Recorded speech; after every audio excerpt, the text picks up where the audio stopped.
prayer. We just imagine now. We're just going to imagine. Okay. You're going to sing the prayer.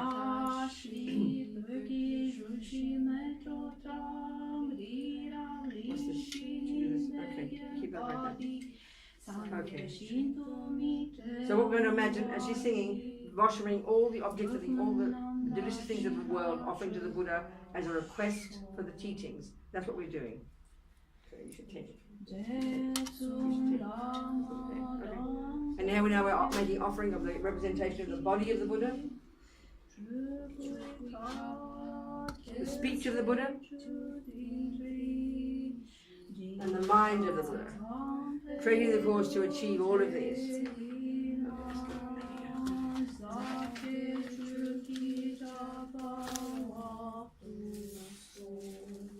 Idam Guru Ratna Mandala Kam Yatayami. Okay, that's enough. Enough prayers. You're so good. That's it. All right. So, Alexandra, I heard you want to talk about refuge, is that right? Yes, refuge. You want to learn about it? In the triple. In the triple deck. Okay. All right. So now we can sing the refuge prayer. Our motivation. The first two lines were just relying on the Buddha, and the second two lines expressing our motivation of bodhicitta. Sangye charam soke chognam la jancho baru dagni kyap suchi dagi chönyen gipe sonam ki drola penche sangye drupa shok sangye charam soke chognam la jancho baru dagni kyap suchi dagi chönyen gipe sonam ki drola penche sangye drupa shok Sangye charang soke chognam la Jangcho baru dagni kyap suchi Dagi chönyen gipe sonam ki Drola penche sangye rupa sho.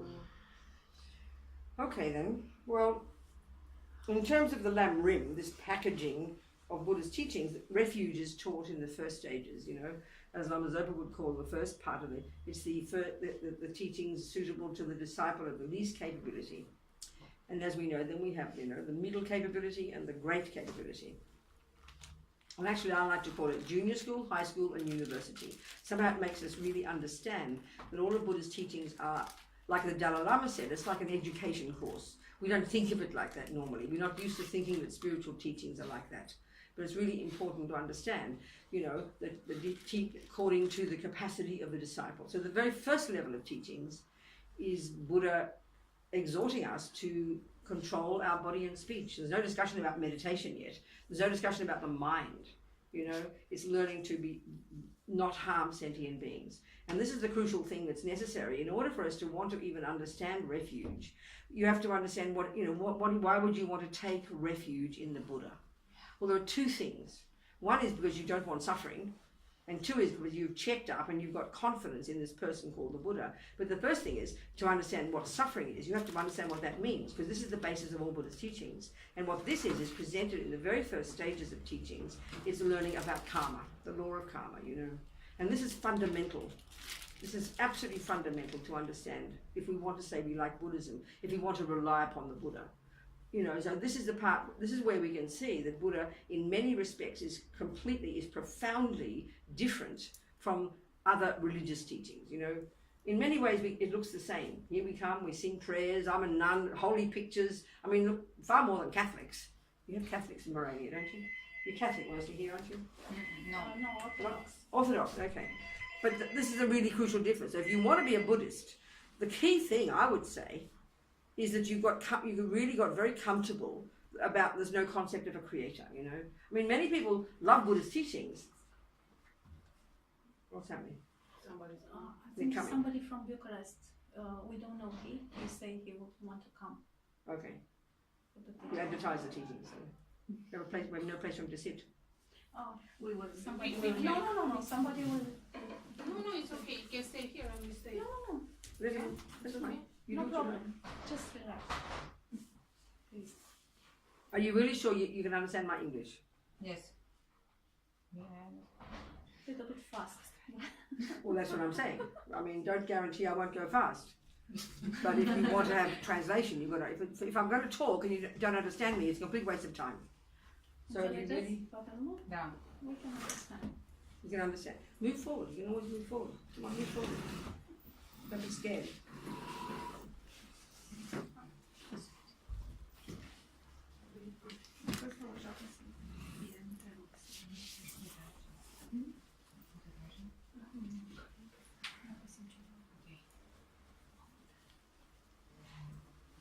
Okay, I'll wait till they come. Otherwise, it's too distracting.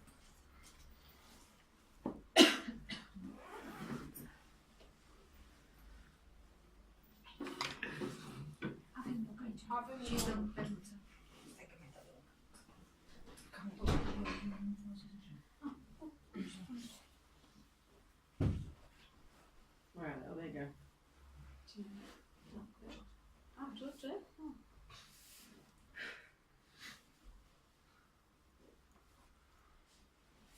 No, so okay. So then, probably the simple question is, we start, why would we want to be a Buddhist? What does it mean being a Buddhist? Well, that means you rely upon the Buddhist teachings. It's kind of fairly obvious. So what is it the Buddha is telling us? What is it? Why would we want to follow the Buddha? What is it about the Buddha? So what's the essence of what Buddha is saying? Well, the essence of what Buddha is saying is indicated by the very word Buddha itself. It really explains the whole job. So the word Buddha in Sanskrit, and the same as in Tibetan, the meaning of the word is very interesting. Like, let's look at the Tibetan word, Sangye, Buddha. Sang means, it means the total eradication from one's own mind of all neuroses, all ego, all attachment, all anger, all jealousy, all fears, all the stuff that we in our normal world consider completely normal. The materialist philosophical view, the views in the world would say a normal person has ego, attachment, as well as love and compassion. That's normal, but not for the Buddha. So the Buddha, the very first meaning of the word is that we can rid the mind, we can get rid of ego and delusions and all the nonsense. Now that's kind of shocking to us, because we feel it's normal stuff, but that's the first point the Buddha's making. The second syllable, Ye, Buddha, that tells us that we can completely develop to perfection all the rest of the stuff in our mind: love, wisdom, compassion, kindness. So we know these words, and we're very familiar with all of this. But this is the point for the Buddha. So if that's the end result, if that's what you end up as, then obviously it tells us what being a Buddhist means. A Buddhist, an actual Buddhist, is the person who learns to know their mind, because this stuff is in the mind. Anger is in the mind, love is in the mind, compassion is in the mind. So then we need to learn to know the mind. That, and the Tibetan's point here, that's the job of being a Buddhist. Looking at nice pictures, being a thing, singing a prayer, having a bald head, that's not being a Buddhist. Doing malas, that's not being a Buddhist. Living in vows, that's not being a Buddhist. The actual job of being a Buddhist, the essential job, is working on your mind. Becoming less attached, less angry, less crazy, killing less people, telling less lies, doing less things that harm sentient beings, and changing our mind. And then growing, developing the good qualities. That's the essence of being a Buddhist. And if we do all these other things, you're not being a Buddhist. You look like a Buddhist, but it's not being a Buddhist. So these all have a function. Having vows has a function. Prostrations has a function. Prayers has a function. And they are to help us do the actual job. This is really important to understand, A Buddhist isn't a person even who, I take refuge in the Buddha, therefore I'm a Buddhist. Not true. The reason you rely upon the Buddha, the reason you do these things, the reason you become a nun, the reason you have vows, the reason you do prayers, the reason you do mandalas, the reason you do all of these things is they are tools to help us do the actual job of working with our mind. As Lama Yeshe says, be your own psychologist. That's being a Buddhist. That's the essence of it. So we don't understand that, then we're just being stupid. We don't know what we're doing. Why are you relying upon the Buddha, So then the key point is, Buddha says that's what we're capable of. Now, and it's very interesting, I always notice in the world, we all ask the same questions. But I remember in New Zealand, one time, one man, a scientist in fact, he asked this one question that is it's a perfect question. Nobody else has asked it, as far as I'm concerned, for me. But this guy, it was very interesting. He said, who revealed the teachings to the Buddha? So when I answered him, and he was shocked, my answer was, would you ask Einstein, who revealed the teachings about relativity and E equals mc squared and science? Of course you wouldn't ask that. Because why? Because you know Einstein is a person who uses his intelligence, who observes the world and has decided and has observed that relativity is the way things are. E equals mc squared, or everything else he talks about in science. So he presents his findings. He says, this is reality, this is my methodology, and now you have to go and prove it. Well, Buddha's absolutely the same. And this is where the crucial difference between our having confidence in the Buddha, our having faith in the Buddha, and our having faith in Jesus Christ, for example. This is the huge difference. So as we, you know, and this is when we understand this, we understand why would we want to be a Buddhist. Because we have confidence, this person called Buddha, who lived 2,500 years ago, who's this person who did all this work, and who finally himself rid his own mind of all delusions and developed his own mind to perfection. He you know, no one revealed that to him. He didn't get the information from on high, from the sky, which is how we think of religion. He did the job himself. And that's the point about the Buddha. He's not a creator. There is no concept of creator in Buddhism. There's no equivalent view. In fact, Buddha disagrees with that. He says it's mistaken. It's a mistaken concept. He's not complaining if you believe in God. Oh, sweetheart, no, I'm okay. Oh, thank you, Charlie. So that's the crucial thing about the Buddha. So, you know, if we feel we like the Buddha's teachings and you want to formally take refuge in the Buddha, that's got to be the basis. That you know this, in other words, this Buddha is not a creator. He's not like Jesus, who was the manifestation of God on this earth. He's not like that. There's no concept of creation in Buddhism, and therefore there's no concept of, you know, you believe in something. And that's the usual way we think about religion. You believe in it because you can't prove it. That's not Buddha's point. And this is really important we understand this. So, because the Buddha was an ordinary person like you and me, who did this inner work, who went into his mind using these amazing techniques of these Indians before him, you know, they're the ones who developed single point of concentration. The Indians, the Hindus were extraordinary, great philosophers and thinkers and yogis already, and Buddha went through all that system, went as far as he could go, and then he went further as far as he's concerned, and then he did the job. He didn't just believe in something. He wasn't. So therefore our attitude as a Buddhist, I mean, for me personally, I never say I believe in Buddhism, I believe in reincarnation, I believe in karma, because I think we get intellectually lazy. Oh yeah, you can't prove that, so you believe in it. That's the view. I mean, when I was a Catholic, that's how it was. You can't prove God to be right. That's the worst arrogance you could ever imagine. But that's not the Buddha's view. That's not the Buddha's view. So when we understand that, it gives us a starting point, you know. So our job of practicing Buddhism, we can know all the words, but if we don't do it internally, it's completely wasting time, you know. And again, we understand that in the modern world. You know, no one says they believe in relativity. No one says, oh, I believe in mathematics. We don't say, I believe in botany. We'd be laughed at. You learn botany, and then you can apply the rules. So this is the fundamental about the point for Buddha. So the basis then of deciding formally that you want to rely upon the Buddha is that you've listened to the teachings, you've read the books, you've thought about it, and you've got some confidence, you know, in this person, this historical person. You've got some confidence that those teachings, there's something there that makes sense to you, you comprehend. You've got some confidence in it. And then you decide, as particularly the very first level, is that you're sick of suffering. And if you're sick of, and then, because Buddha's teachings are, there is suffering, there are causes, you can get rid of it, and how to do it. It's very practical. So this is, you know, even the basic level of suffering. At the very first level, when we learn about refuge, it's not about the deeper levels of suffering, you know. In this whole packaging of the teachings, as we know, called the Lam Rim, there's one really nice way of presenting that, and there's a good analogy in Buddhism, and I use it a lot, and it's very helpful, that a bird needs two wings, wisdom and compassion.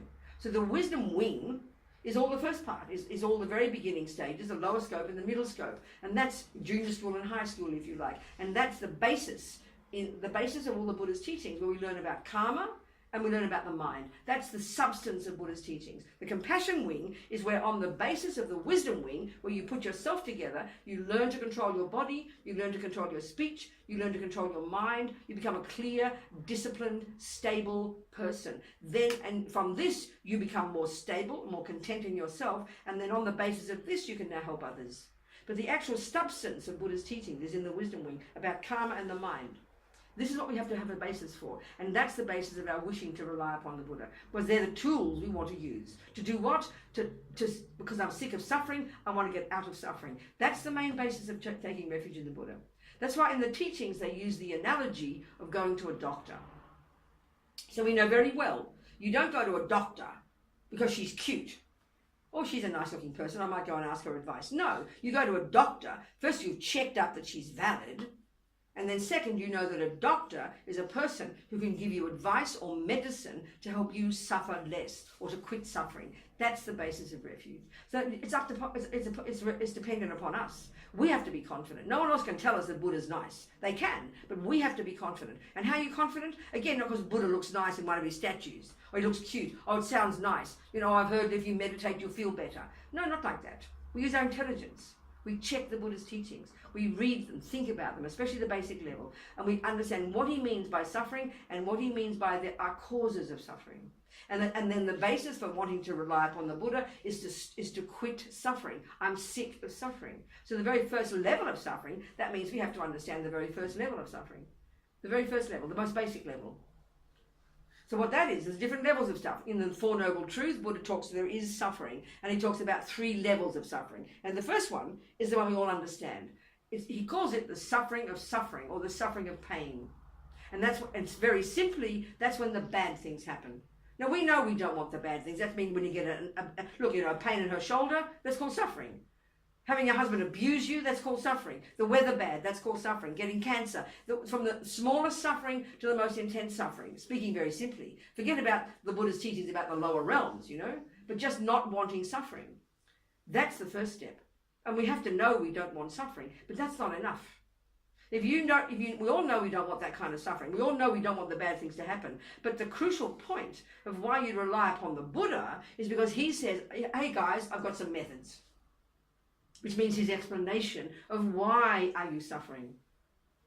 We have to understand this basically, because this is the basis of going for refuge.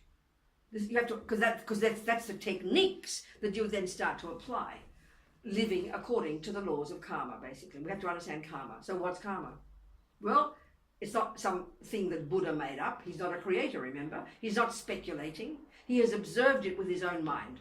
That our mind, our consciousness, which is not physical, that every second of what we think, every second of what we do, every second of what we say is creating karma, as they say. Basically, every millisecond of our thoughts, our speech and our body, every millisecond of what we think and do and say leaves seeds in our mind. It's the simplest way to put it. That's they use the analogy. Every single second of what we think and do and say leaves seeds in our mind, and seeds, we know, will bring fruits. So basically the seeds of the actions we do, the word karma means action, but the first crucial one is mental action.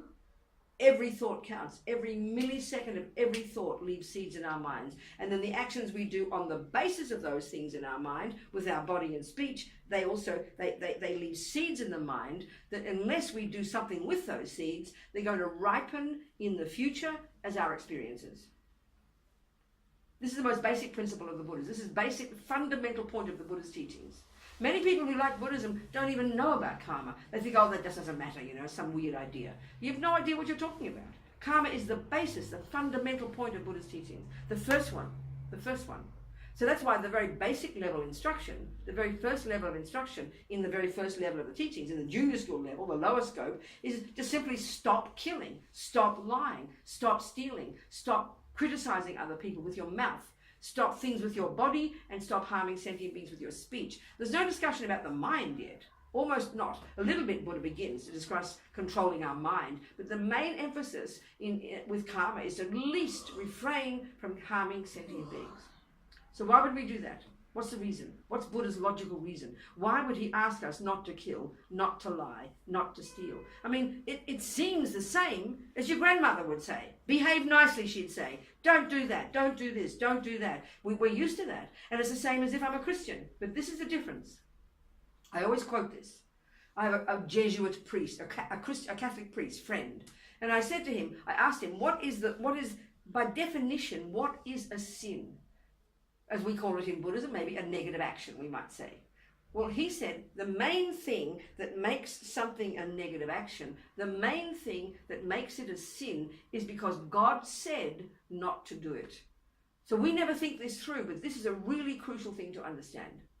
So I think that's our view of morality. When someone says don't do this and don't do that and don't do this, then we think it's information from on high. It can be our mother, God, the police, the judge, the laws of the country. We feel like it's information squashed on top of us, and someone says don't do that. And what that means is if I do it, I'll get punished.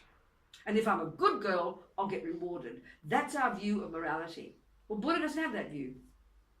That's not the way Buddha talks at all. It sounds the same. Jesus says don't kill, don't lie, don't steal. Buddha says don't kill, don't lie, don't steal. But what's the reason? Completely different reason. There's no discussion in Buddhism about because Buddha said. And we need to analyze this, because this is the difference between having faith in Jesus Christ and having faith in a creator and having confidence in the Buddha. It's a crucial difference. On the face of it, it looks the same, but we have to understand the difference. So the reason Buddha says don't kill, first of all, his view of a negative action is not the fact because he said it. That's ridiculous for the Buddha. He's like a doctor. And if you go to your doctor, when she says to you, don't smoke, you don't, otherwise you will get cancer. You don't say, you mean you will punish me with cancer if I smoke? We don't think that. We would laugh, But that's how we think of religion. But that's not the Buddha's view. Buddha is not a creator, therefore he does not punish and he does not reward. There is no philosophical concept like that in Buddhism. And we need to understand this properly. We've got to analyze this carefully. And that's the basis of our confidence in the Buddha. So if you have confidence in a doctor, when she says don't smoke, you might get cancer, you don't get all upset and guilty. You are happy, you're delighted. You think, thank you for being so kind and giving me the warning, because your doctor has the skill and has studied and says, I have learned from my experience that cancer can come from smoking cigarettes. Well, that's the Buddha. So he says, so he says, don't kill, not because he says so, but because what he says, I have found from my own experience that if you kill, that sows seeds in your mind that will ripen in the future as your suffering. That's the point. That's the simple point about karma, the most basic point, the most basic point. That everything we think and do and say leave seeds in our mind that will literally produce our own happiness and our own suffering. This is a very powerful concept, but we've got to think it through intelligently. Not just say, oh yeah, karma, cause and effect. We've got to analyze it carefully, because that's the basis of being a Buddhist. And if we don't get this, we'll just speak all the Buddhist words and then go around killing people, lying people, thinking as long as no one sees me do it, it doesn't matter. That's how schizophrenic we are. That's how crazy we are. And that's why, the view we would have of religion, it's a bit like if you go to the doctor and she says, don't smoke, you might get cancer. And then you come home and you notice, oh, look, my doctor's not here. So you bring your Marlboros out and you have a cigarette. Oh, I won't get cancer. She doesn't see me smoke. We know you'd be laughed at if you thought that. Are we communicating here? Or am I speaking too fast?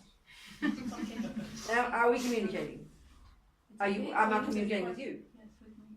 We have to understand this point, We don't think it through. We just, oh yeah, I believe in karma. Oh, I'm a Buddhist, yes, blah, blah, blah, blah. If I kill, blah, blah, blah. We've got to analyze it. And then the point of this one, because it's not punishment and it's not reward, we become grown up. We become the boss. As the Dalai Lama said, it's like self-creation. Karma is like self-creation. It's a pretty intense concept, actually. It's not evident to us. We don't naturally think it, because we think everybody else does it to me. I'm suffering because she did this. I'm happy because he did that. That's a very deep view of ego. But so we really got to think this one. This is the basic, first level, junior school, understanding karma. At least the first level of suffering. We know we don't want suffering. We know we don't like people being unkind to us. We know we don't like people lying to us. We know we don't like being physically harmed. We know we don't like being rejected by our friends. We know this suffering. Forget the suffering of the lower realms. Maybe that's hard for us. But this is the basic one. And then we realize whatever suffering I have is the fruit of my past actions. Takes time for us, but it's pretty powerful if we can get it. And of course you can't prove it immediately. We're not clairvoyant. But we have confidence in it first and abide by those theories, That's the point. So this is the basis. I do not want suffering. I'm sick of suffering. Please, Buddha, give me your methods. So his first method, abide by the laws of karma. That's the first level of practice. As Lama Zopa says, the immediate, urgent level of practice. Immediate, that's the first one. There's an addiction in the whole world, especially in some countries where we think, oh, Buddhism, mindfulness, I'll walk around watching our breath, It's very fine, nothing wrong, but that's high school. Meditation is high school. That's more advanced. You can't control your mind until you can control your body and speech. And we don't get this. We don't think it's important. But this is the Buddha's point. Our body and our speech, what we do with our body and what we do with our speech is what impacts upon others. It causes them suffering, but that's what causes us suffering. So this is kind of important to get, to think this through logically. And this is the first step in instructions that Buddha would give you. Well, if you're going to rely upon the Buddha, the first medicine he will give you is back off, please, Robina, and don't kill. There are 7 things he gives us. First little 7 baby things. First 7 things. The beginning, 7. There's 3 more about the mind. But the first one is, he says, you don't misuse your body to harm sentient beings. That's the medicine he will give you at the first level, junior school, grade 1. As Lama Zopa says, that's the most urgent, immediate level of practice. Forget about meditating. Forget about that. This is the first one. Because every bit of suffering we ever have is the fruit of actions we have done in the past that have harmed others. So this first level of practice, these 7 actions, one is called killing. So these are actions, they're the ones that will harm me, but the crucial point about these actions, they're the heaviest negative ones because they harm others. They're not the only ones. It's not only actions that harm others will also harm me. Everything I do with my mind harms me or brings me benefit if it's virtuous. So then this first level, though, Buddha says, at least refrain from doing the actions that harm others. So at least don't kill. At least don't steal. Take the ungiven. The Tibetan is very delicious, and the English translation of the Tibetan word for stealing is to take the ungiven. It's very direct. Don't take the ungiven, and don't misuse your body based on sexual attachment.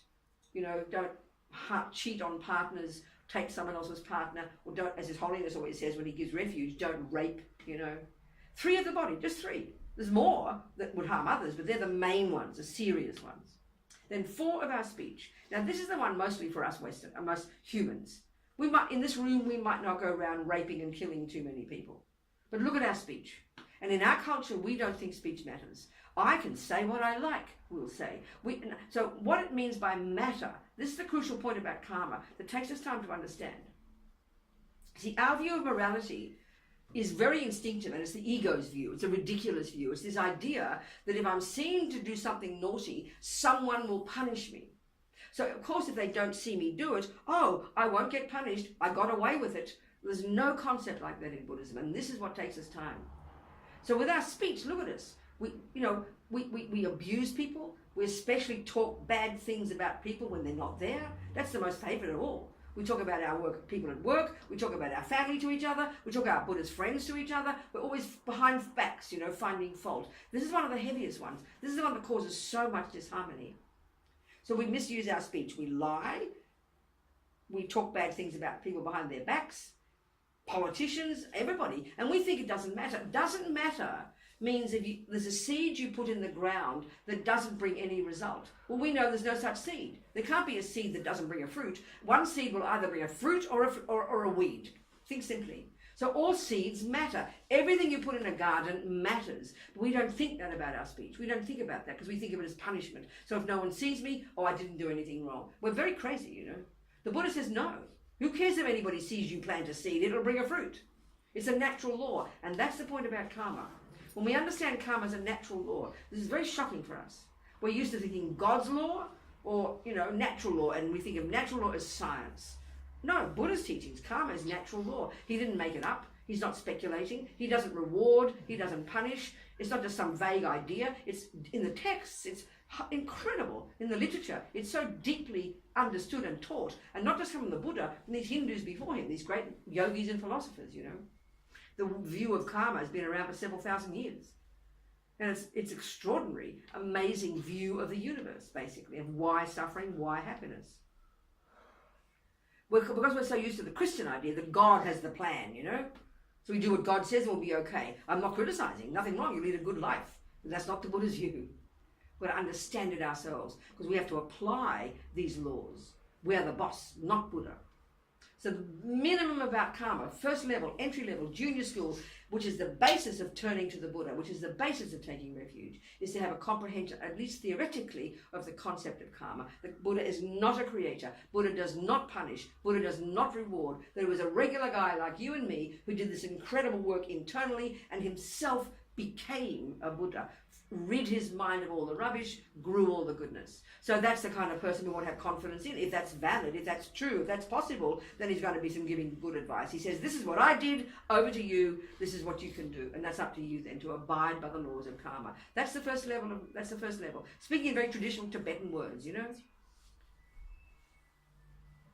That whatever we do, whatever we say, and whatever we think leaves seeds in our mind that produces the very person we are. I mean, psychologically, it's quite a sophisticated concept. And even if you don't think of other lives, it's very powerful. I mean, it's sort of evident. If you sit there all day in your house and no one else is there, and you scream and yell at the television and scream and yell about your next door neighbour, and you're cursing the news when you read it, who do you think has been exhausted by the end of the day? No one heard you. You've destroyed yourself by the end of the day. It's very obvious what we do with our body and speech impacts upon us. And therefore, when we subdue our body and speech in junior school, we can now go to the next level in practice and actually become a Buddhist, be our own therapist, as Ramayeshi puts it, unpack and unravel and become familiar with the contents of our own mind. And that's where we study Buddhist psychology. But this first level is the laws of karma. Pretty basic, but fundamental. So then when we thought about, you know, in the beginning, it's impossible to prove this to be true. You can prove it to some degree. You can prove to yourself that your cursing and yelling and shouting all day will exhaust you and make you miserable. That's provable. Proving a future life, that's not immediately obvious. But the principles, we can learn the theories. You can't prove any theories from the beginning. If you study any complicated series of ideas, you can't prove it immediately. You have to have confidence first theoretically. That's the first level here. But the essence of the view of karma is that I produce myself. What I say and what I do and what I think produces the person I become. And I think we can prove that in day-to-day life. That's pretty evident. Future lives, that's more subtle. But if you make sure you see yourself, if you control your mind, if you don't have too many, you try not to be too abusive to other people, you try not to lie or steal or kill other people, you will become more happy. I think that's pretty evident. That's good enough. I think you can prove even that one. Future lives, that's more advanced. Clearly it is. But to understand the principles is the basic basis of your wish to rely upon the Buddha. That he's not a creator, that he's done this job himself, and these are his theories, and this is it. And this will be the advice. If you rely upon a doctor, you take their medicine. This is the first medicine. Abide by the laws of karma. So any questions about that first, before we go further? We'll talk about the qualities of a Buddha and the basis of refuge.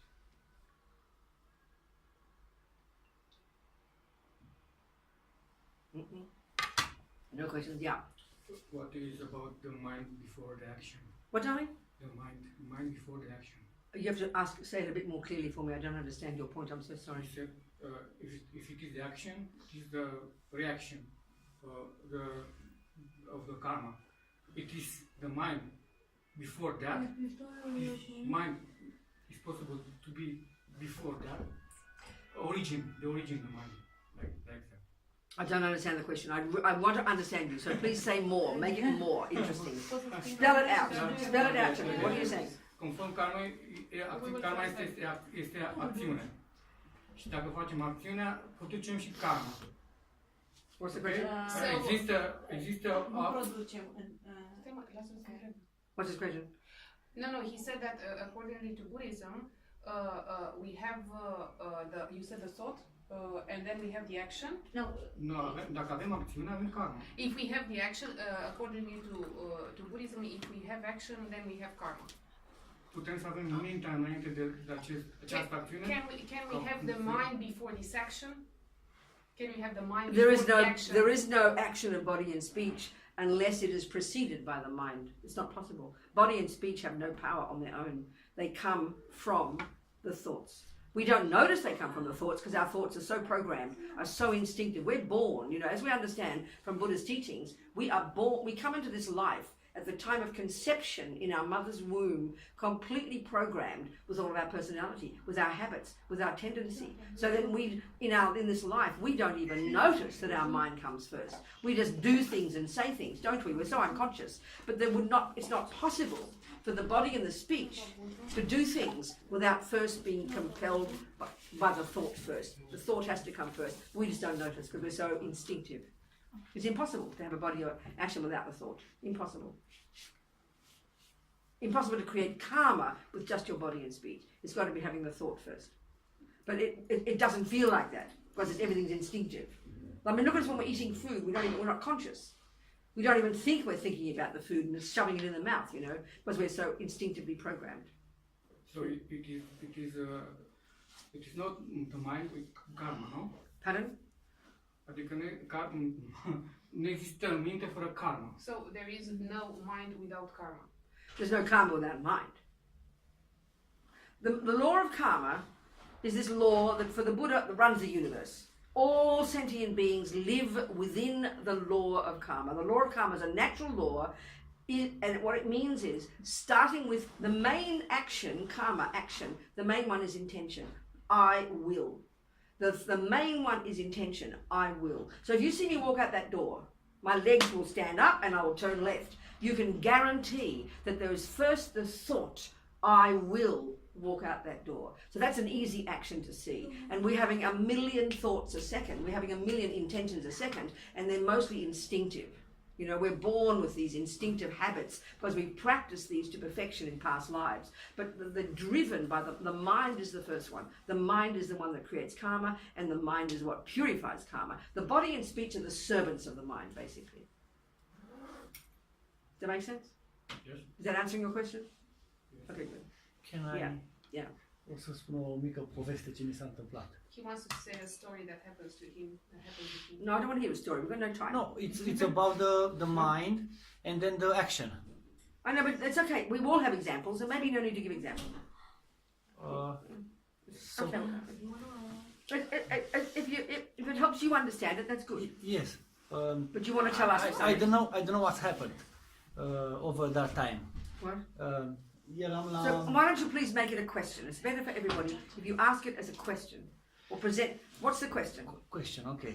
What's the question? Poți să spui în română și traducem mai ok. Da. What's the question?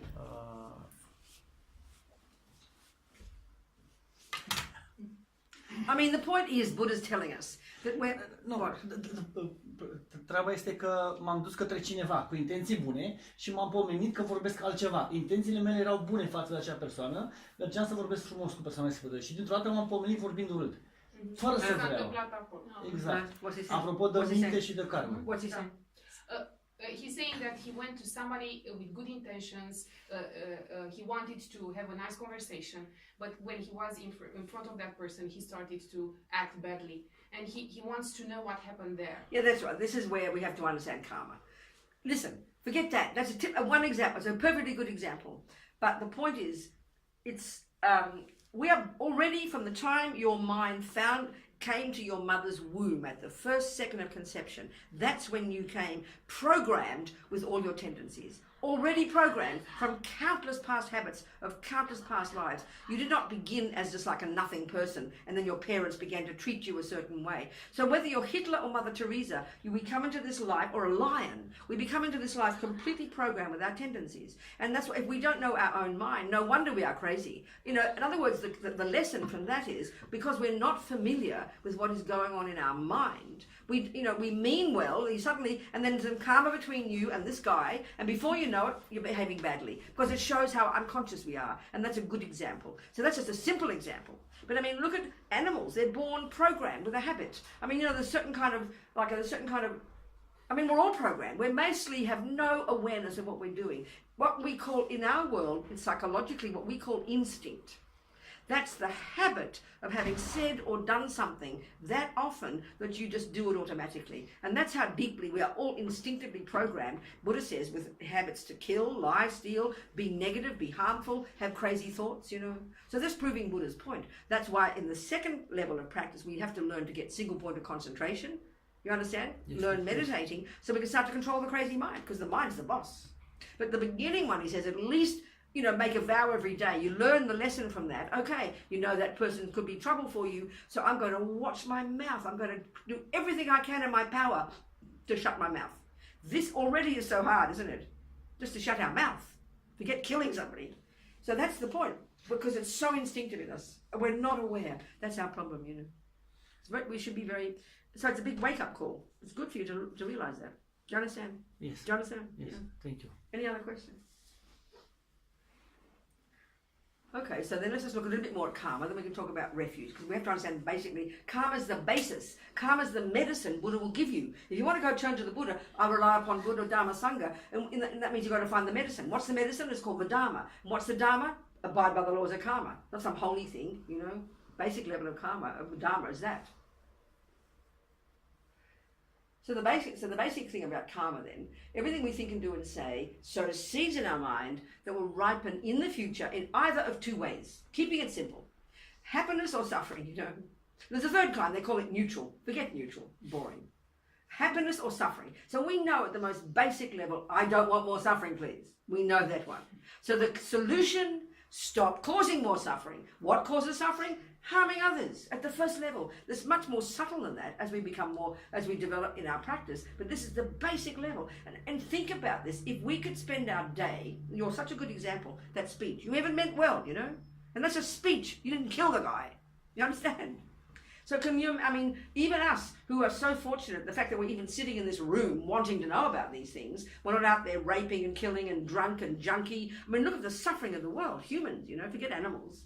Driven by their crazy habits. They're born with those habits. There's no control. So even if we can imagine in our day, at least attempting not to kill the ant, to avoid the mosquito, to try not harm that sentient being, to try and control our speech, to try not to criticize other people, to try not to lie. This seems so simple. It almost seems like silly, you know, so simple. But it is profound because you're training yourself. You're training yourself. And that's Buddha's first level of practice. It's very simple, not complicated. It just seems kind of boring. Oh, I want to meditate, please. Well, you can when you control your body and speech. Then you can meditate easily. So the junior school practice is you control your body and speech. High school practice, when you start to go to the second level, the middle scope, where you learn the deeper level of understanding the suffering, which is the delusions themselves. It's the delusions in the mind, and that's the key distinguishing feature about Buddhist psychology. Buddha's view of the mind is so precise, it's so distinct, but most of us, we don't study it, we don't understand it. When we hear the words like, you know, for example, Buddha's model of the mind, where he talks about negative states of mind, positive states of mind, and neutral states of mind. There's no fourth category. Of all the contents of this crazy mind of ours, it's a particular way of presenting the mind, you know, and that seems almost too simple. But this is the fundamental point. If the end result is to become a Buddha, free of all the delusions, full of all the goodness, then it's evident we have to learn the mind. But first he says control your body and speech. At least back off and don't harm others. Then you get a bit disciplined and you live in your vows, and we'll talk about vows in a minute, that's part of refuge. That's crucial, absolutely vital. Then we can go to high school, go to the middle scope, and we can start to get some concentration, start doing some mindfulness, and start to then, on the basis of learning Buddhist model of the mind, Buddhist psychology, we can then learn to distinguish in here before all the thoughts come to vomit out the mouth, you know, before we have uncontrolled. That's the point. And that's so we first control the servants of the mind. I like to put it that way, our body and our speech. And you just have to make a decision. You've got to watch your speech every day. And then you can begin to control your mind, which is why the speech does it, you understand? And that's the part that's so hard. So, okay, we'll go say more about karma in a minute, but let's just look at the Buddha, Dharma, Sangha. So this is the basis of wanting to rely upon the Buddha and his teachings. That's the reason. This is the Buddha's method. So basically, the first thing we rely upon is the Buddha. So then we looked briefly what the Buddha is. A person who's rid the mind of all the rubbish and developed all the goodness. I mean, marvelous qualities. If you look into them, there's more than that. But just essentially, fundamentally. And then the Buddha we rely upon. So that they talk about you rely upon absolute Buddha, they say, which is the actual meaning of the word Buddha. Then you have relative Buddha, absolute Dharma, relative Dharma, absolute Sangha, relative Sangha. So a simple way of talking about what it means by absolute Buddha, it sounds a bit abstract, is the actual meaning of the word Buddha is referring to the mind of a Buddha. So as we know, fundamentally, Buddha's view is the mind is not physical. There's absolute certainty for the Buddha. The whole of Buddhism would be utter absurdity if the mind is not physical. If Buddha's proved to be wrong, if it's physical. He says it's not physical. He says your mind does not come from your mother and father. You are not made by a creator. Your mind is not your brain. Your mind has these much more subtle levels, which we need to investigate when we get more progressive in our practice. And the mind has this marvelous potential to become a Buddha. The mind is beginningless and the mind is endless. This is a very different view, but this is the Buddha's fundamental point about the mind. And the mind, all minds, for the Mahayana view, have this natural potential. So this mind of ours, the enlightened mind, the mind when you're a Buddha, your mind, how would it be? Well, this is a very interesting point. As Lama said one time, it's a bit like the concept of God. In the sense, I know I did a conference one time at the Catholic University in Melbourne, in Australia, and my 20-minute talk, I had a discussion about the similarity between the definition of God and the definition of Buddha. Well, you know, the definition of God, I looked in a dictionary so I could have my talk, and it said 3 qualities: infinite wisdom, they call it omniscience, wisdom that sees reality as it is, infinite compassion, infinite power. They are the 3 essential qualities of a Buddha. So the difference, of course, is the Christian teachings would say there's only one person, he's called God, he didn't have a cause, and he's the cause of everybody else. Buddha does not talk like that. Buddha says every one of us, every mind that exists, and there are trillions and trillions of minds in the universe, every one of those minds just naturally possesses the potential to be free of delusions and perfected in goodness. And so the Buddha's essential point is basically psychological. It's about the mind. That's the heart of Buddhism. It's a surprise to say, oh, Buddha's a psychologist. It sounds like silly, you know, but it's literally true. He talks about the mind. He doesn't use another word like some extra part of us, kind of soul or spirit. He doesn't talk like that. So our mind is the point, to become familiar with our mind, to become our own therapist. That's your main job as a Buddhist, like I said. So enlightened mind, absolute Buddha as they call, is the pure, unmanifest, limitless, clear, wise, compassionate consciousness that pervades the universe. Now that sounds like God. As Lama Zopa says, that sounds like the way Christians talk about God. God is everywhere. Very similar concept. So when your mind is completely free of all delusions, when your mind is gone beyond the need to have this ridiculous body, then your mind is not limited. Right now, our mind is limited to this body, isn't it? And we don't remember most of today. Forget about a past life. What a joke. Because our mind is so limited. Our conceptuality is what keeps us locked in here. All our deluded thoughts, plus our powerful addiction to our body and our sensory consciousness. This is limiting our mind. But as we progress, as we control our body and speech, control our mind, get realizations, get concentration in meditation, get to realize emptiness, our mind will become vast. And this is not meant to be a cosmic idea. This is literal. Consciousness will literally expand. Even when you get single point of concentration, when you get calm abiding, shamatha, this amazing technique these Indians thousands of years ago invented. You know, it's not Buddha didn't invent this, it's coming from the before. When you've got shamatha, you can't believe what your mind will be like. That's just getting shamatha, that's getting concentration. Your mind will be blissful, your mind will be radiant, you'll have clairvoyance. These are all the natural qualities of our mind that we learn if we study Buddhism. And that's why this lovely book of Lama Yeshe's, you should get that. It's very nice to study. It came out in September in English, Mahamudra. He describes all the qualities we'd have. It's a very delicious book, you know. Lama's wonderful teachings about meditation. So the mind, then, when it's fully developed, and this is what Buddha means, it will be vast, clear. The absolute Buddha is meaning the pure, unmanifest, all-pervasive, all-knowing, all-compassionate consciousness. If we can imagine that, you know, that's the actual Buddha. But what good is that to us? The person becomes a Buddha out of incredible compassion. That means to help others. So we can't communicate with that. So out of kindness, the Buddha minds manifest in bodies. That's the relative Buddha. So the one we describe here is Mr. Buddha from 2,500 years ago, Shakyamuni Buddha, who lived in India. He is the relative Buddha, the one we need to rely upon. Then you've got the Dharma. What's the Dharma? Well, the Dharma is his medicine.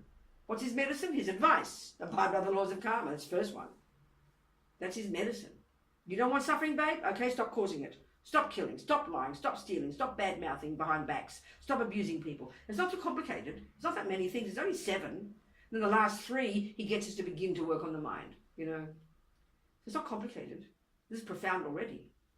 That's the medicine. So the Dharma, the absolute Dharma, what's that? That means the absolute Dharma is the knowledge in the mind of a Buddha, but also other, what they call superior beings. It's a term they use in Sanskrit, Arya being. You become a superior being from the first second you get your first non-conceptual insight into the reality of emptiness. We're not going to talk about that today, there's no time. But when you realize that for the first time, non-conceptually, in your depth of meditation, from that second you stop being an ordinary being and you become a superior being. So what they say is the absolute knowledge is in the minds of the superior beings, all the way from that person up to the Buddha. So in other words, if you think of music, Bach, you know, he's like the Buddha, Bach. Use the analogy for music knowledge. So relative Bach, relative music. No, absolute music is the knowledge in Bach's mind. But we can't hear his mind, can we? All the knowledge about music has to be in the mind. But he writes it down on pieces of paper in little notations so we can learn. Then we can learn by playing that music, we can become our own Bach. It's like that, you know. The relative Dharma is the words spoken from the mind of a superior being. So a superior being, there's a nice word in Tibetan, rigsin, knowledge holder. A knowledge holder, anybody who's got the actual knowledge in their mind of any body of knowledge, and whatever it is, if they actually know it, not just intellectually, but experientially. So it's experiential knowledge. So the absolute Dharma is the experiential knowledge about reality, about compassion, etc. But the relative Dharma is the instructions in the book, and that's our main Dharma. That's our main refuge. You can have 50 Buddhas look at you very cute every day. If they don't open their mouth and give you advice, what good are they? So they say the power of speech is the most important gift of the Buddha, because the speech is our main advice. And then the absolute Sangha are those very superior beings, the absolute community, if you like, spiritual community we rely upon. That we need living, real beings who've got real knowledge in their mind. Otherwise the Dharma's dead, you know. That's the absolute Sangha, the absolute spiritual community. But that could be the next door neighbour, or that could be the ugly old homeless person down the road. You don't know who a superior being is. You can't tell. We're not clairvoyant. So the relative Sangha are the monks and nuns, the people who, and this is a strict point for the Buddha, to qualify as the third jewel, the Sangha. That's one of 4 fully ordained men or women living in the fullness of Lord Buddha's teachings, expressed in the basket of teachings about all the rules, you know, the living in the rules of the fully ordained monk or nun. So at least 4 of them in any one place is the criterion of the existence of the living Dharma in that place. And that's the 3 jewels, basically. Buddha, Dharma, Sangha, you know, and the absolute and relative. So you rely upon the Buddha, on his teachings, on his advice. The teaching is advice, you know. Just, I read a nice book, I rely on that. What does it mean rely on it? It's very obvious. You do what the teachings say. And the first level of practice, as Lama Zopa says, the most urgent, stop harming sentient beings. First level. Then, and why? Because they harm you. That's the reason. So Buddha would say, God says a negative action is one that goes against my will. Buddha says, even this priest, he said to me, they agree there is some natural law, that people don't like getting killed. That's the natural law part. But for the Buddha, there is only natural law. There's no concept, there's no equivalent here, because you do it because Buddha says. This is a very important point to understand. We do that in our mother's household. Your mother says, don't do that. Why not? We know her answer, because I say so. Isn't it? We know that. So that's how we think of morality. That something that someone tells us not to do. And if they see us doing it, we'll get punished. And if they don't see us, oh, I got away with that. That's demented for the Buddha. That's schizophrenic. Not like that at all. Buddha's not a creator. He's not a punisher. He's not a rewarder. Karma is what he has observed with his own mind. So he presents his findings. This is the natural law that runs the universe, that you basically create yourself. So when we begin to understand this, we will grow up. I tell you, we become adults. And until then, we're victims who like to blame everybody else for our suffering, you know. But when we get the view of karma, it's kind of profound. But it's the hardest one, even though it's junior school. Because we want to blame others. We want to feel like innocent victims. We want to think it's not fair someone harmed me, you know. But that's because of ego grasping. That's ego's job, to feel like a victim. It's very intense, you know. So the basic instructions of the Buddha, that's the basic Dharma. Or at least prevent yourself from future suffering. And then of course you go further. Then you get to your mind in high school, and then you add compassion to the mix. So then when you take refuge formally, then you should have confidence that you've read the books, you're comfortable with the Buddha, this concept of the Buddha not being a creator. You want to take his advice, you don't understand it fully, you don't have to understand all of Buddhism to rely upon him, of course not. But you've got some confidence that it's reasonable. And that's why it helps to look around. And if we look at the Dalai Lama, if we look at Lama Zopa and some valid people who seem to be living according to Buddha's teachings, that gives us confidence, you know? Isn't it? So then when you formally take refuge, the basis again is 2 things. One, you're sick of suffering. And two, you're confident that he's a decent doctor. And that comes from your own research. That's its basis, those two things. So then when you do take refuge formally, you take it in front of somebody. Because the Buddha's not here, he's dead, you know. So we need a person who, for us, represents the Buddha. So in our organisation, in the FPMT, Lama Zopa gives permission to some people Lama Zopa gives permission to teach, and he gives permission to some people to give refuge formally. You know, so then when you do that, when you have a person coming here next time or whatever you want, there might be a person who's qualified, but you have to like that person. You've got to be confident that person is a person you respect, that person is a person you'd like to see as if you like, because you see them as one of your teachers, so you need to respect that particular person. You don't just take it from anybody, you know. That's important to know. So anyway, you take it from a person, and I find that very powerful, you know. So like in our organisation, Lama's given me permission. I'm also qualified, but he's given me permission, so I do it in some places. And so for me, it's really powerful that here I am, I've received all of this from my teacher. They got it from their teacher. They got it from their teacher. So this is very powerful. This is why to take it in front of somebody who is a Buddhist makes it more powerful. Because if you think about it, when you take it, you're plugging into this power source of unbroken human beings right back to the time of the Buddha. It gives it real power, you know.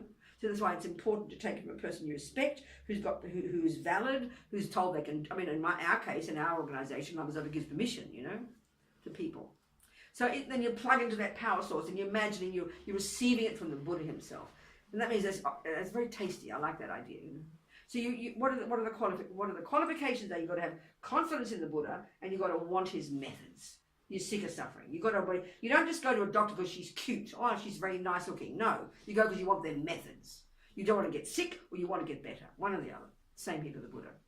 So then when you do take refuge formally, you commit to various things. You agree to various things. Basically, you're doing a little kind of shaking hands with the Buddha, and you're agreeing. You're writing a contract, and you're agreeing to keep your part of the contract. So what you agree to is a half a dozen things. You're agreeing. In Buddhism, we have commitments, which is a decision to do something, an agreement to do something, and then you have a vow, which is a decision to refrain from something. So there's two things when you take refuge. One is the refuge commitments, and then sometimes it gets given at the same time, but not always, depends on the person. You then take the 5 layperson vows. You can't take the vows unless you've taken refuge. That comes second, and often it can be done at the same time. So that when you take refuge, you commit to a half a dozen things. You're committing to take refuge morning and night. You're reminding yourself that you're a Buddhist. You say, I take refuge in Buddha Dhamma Sangha 3 times. Boom, you've just done it. You can do more than that, of course. You're committing to make offerings to the Buddha.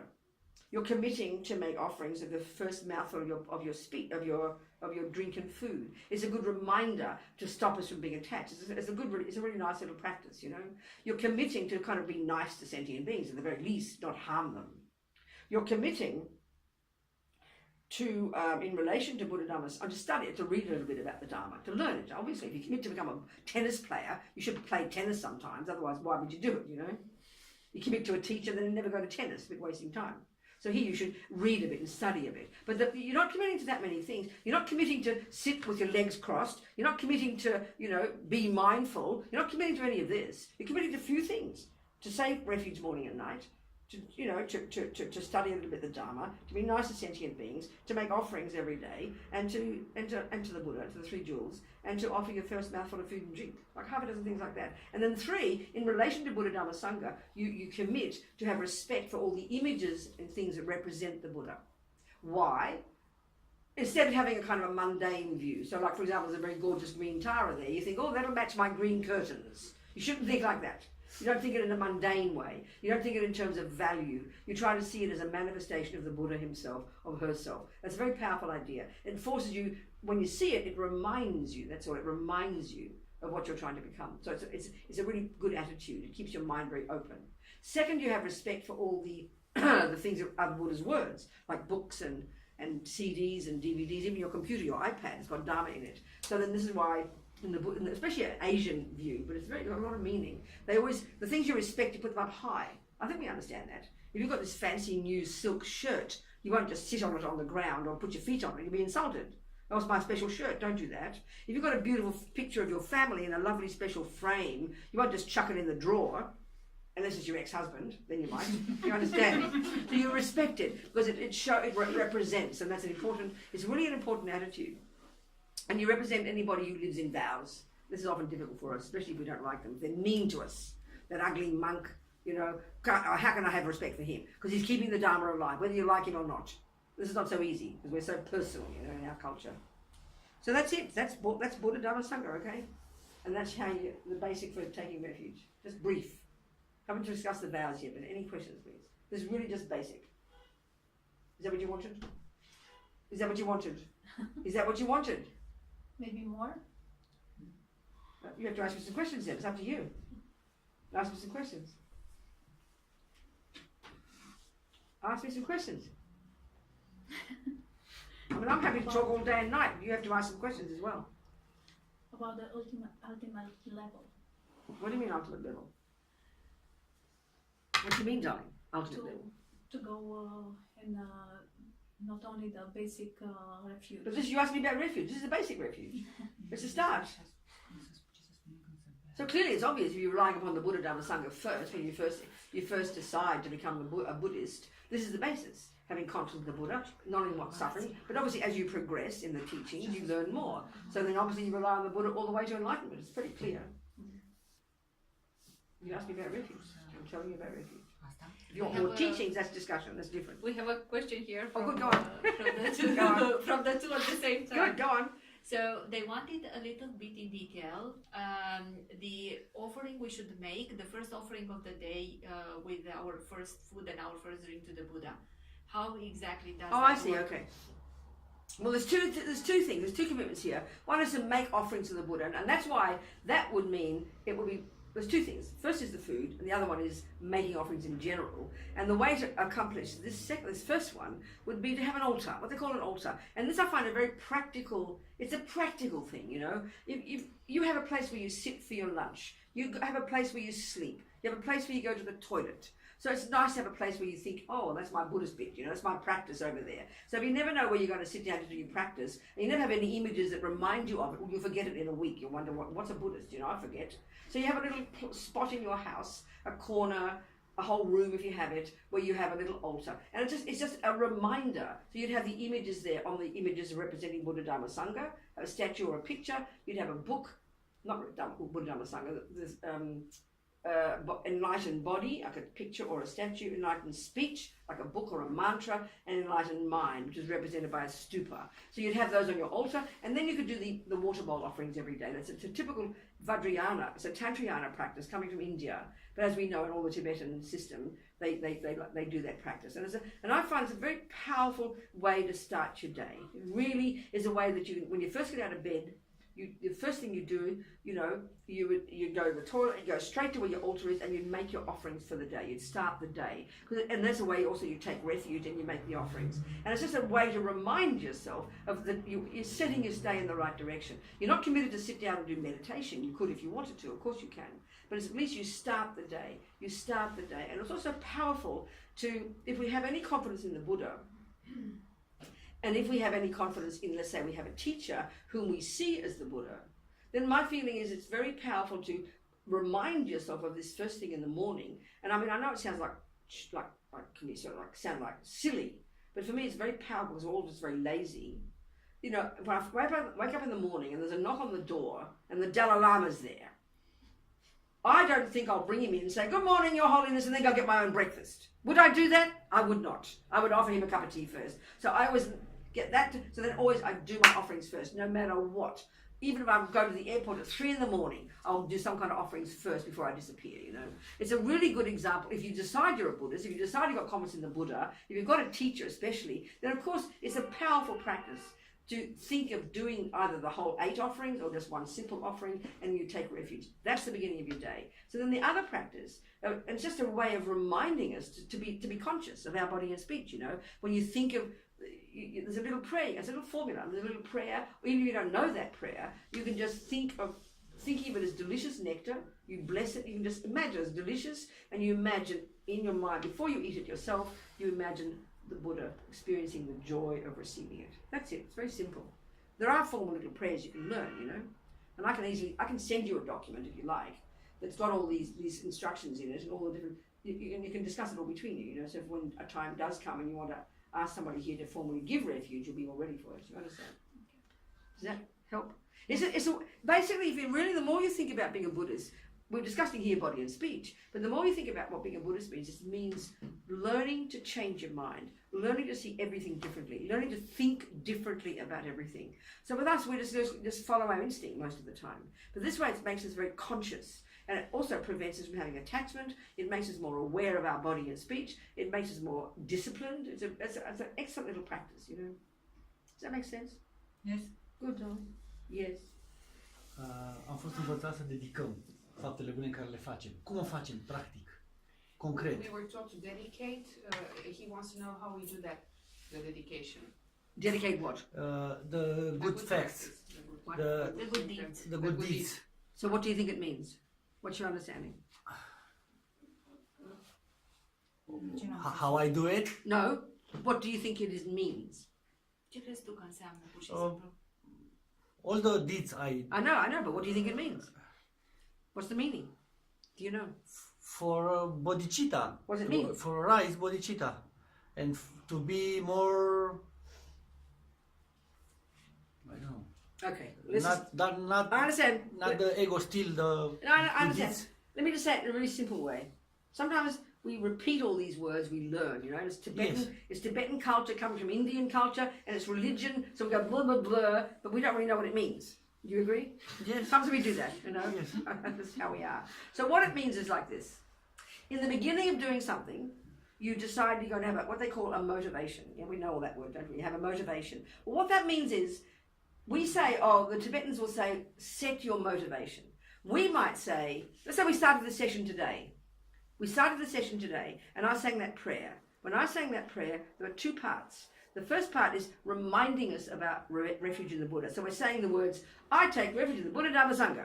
It's reminding yourself. That's taking refuge. You remind yourself, okay, I'm trying to be a Buddhist. Okay, I rely upon Buddha. The second two lines state our motivation. So we might say, what's our purpose? What's our goal? Why are we here together for this hour and a half or something? What's our purpose? So the lines say, I'm going to listen to these teachings so that I can become a Buddha, so I can benefit all sentient beings. That becomes, so that in a way, that's stating the meaning of this activity, isn't it? What's the meaning of this activity? We're going to listen to teachings. Why? Our big long-term goal is so I can become a Buddha. Do you understand? So the point is, let's talk about karma now, more details. When we understand the way karma works, we break it down, okay, that we'll understand that the crucial component in every action we do is not the action itself, is the motivation. And I'll go into this in a minute. I'll explain it. So in the beginning, this activity we did, we motivated, we're going to listen to these teachings so we can become a Buddha, so we can benefit sentient beings. That's called bodhicitta, isn't it? So we just state it. Boom. That's our motivation. So the dedication at the end is all you're doing is reminding yourself, what did I do this action for? Oh, I did this action of listening to the teachings so that I could sow seeds in my mind, so that eventually when they do ripen as my Buddhahood, why did I become a Buddha now? Oh, to benefit sentient beings. This is reminding you of what you're trying to do, that's all. It's a reminder. Do you understand? Yes, but what if on the street somebody asks me for food and I give the food? Yeah, then? No motivation or nothing. Well, then you make it a motivation. It's up to you. Got a mind, you make it a motivation. No, nothing. I don't have time to wait. I can't tell to this beggar, wait a little to do my motivation. No, you just have to practice it beforehand. You practice thinking. Okay. You're very funny. We know already. You've got to practice doing it, baby. Okay, listen. Okay, let's look into what it means, motivation, basically. We have to train our mind.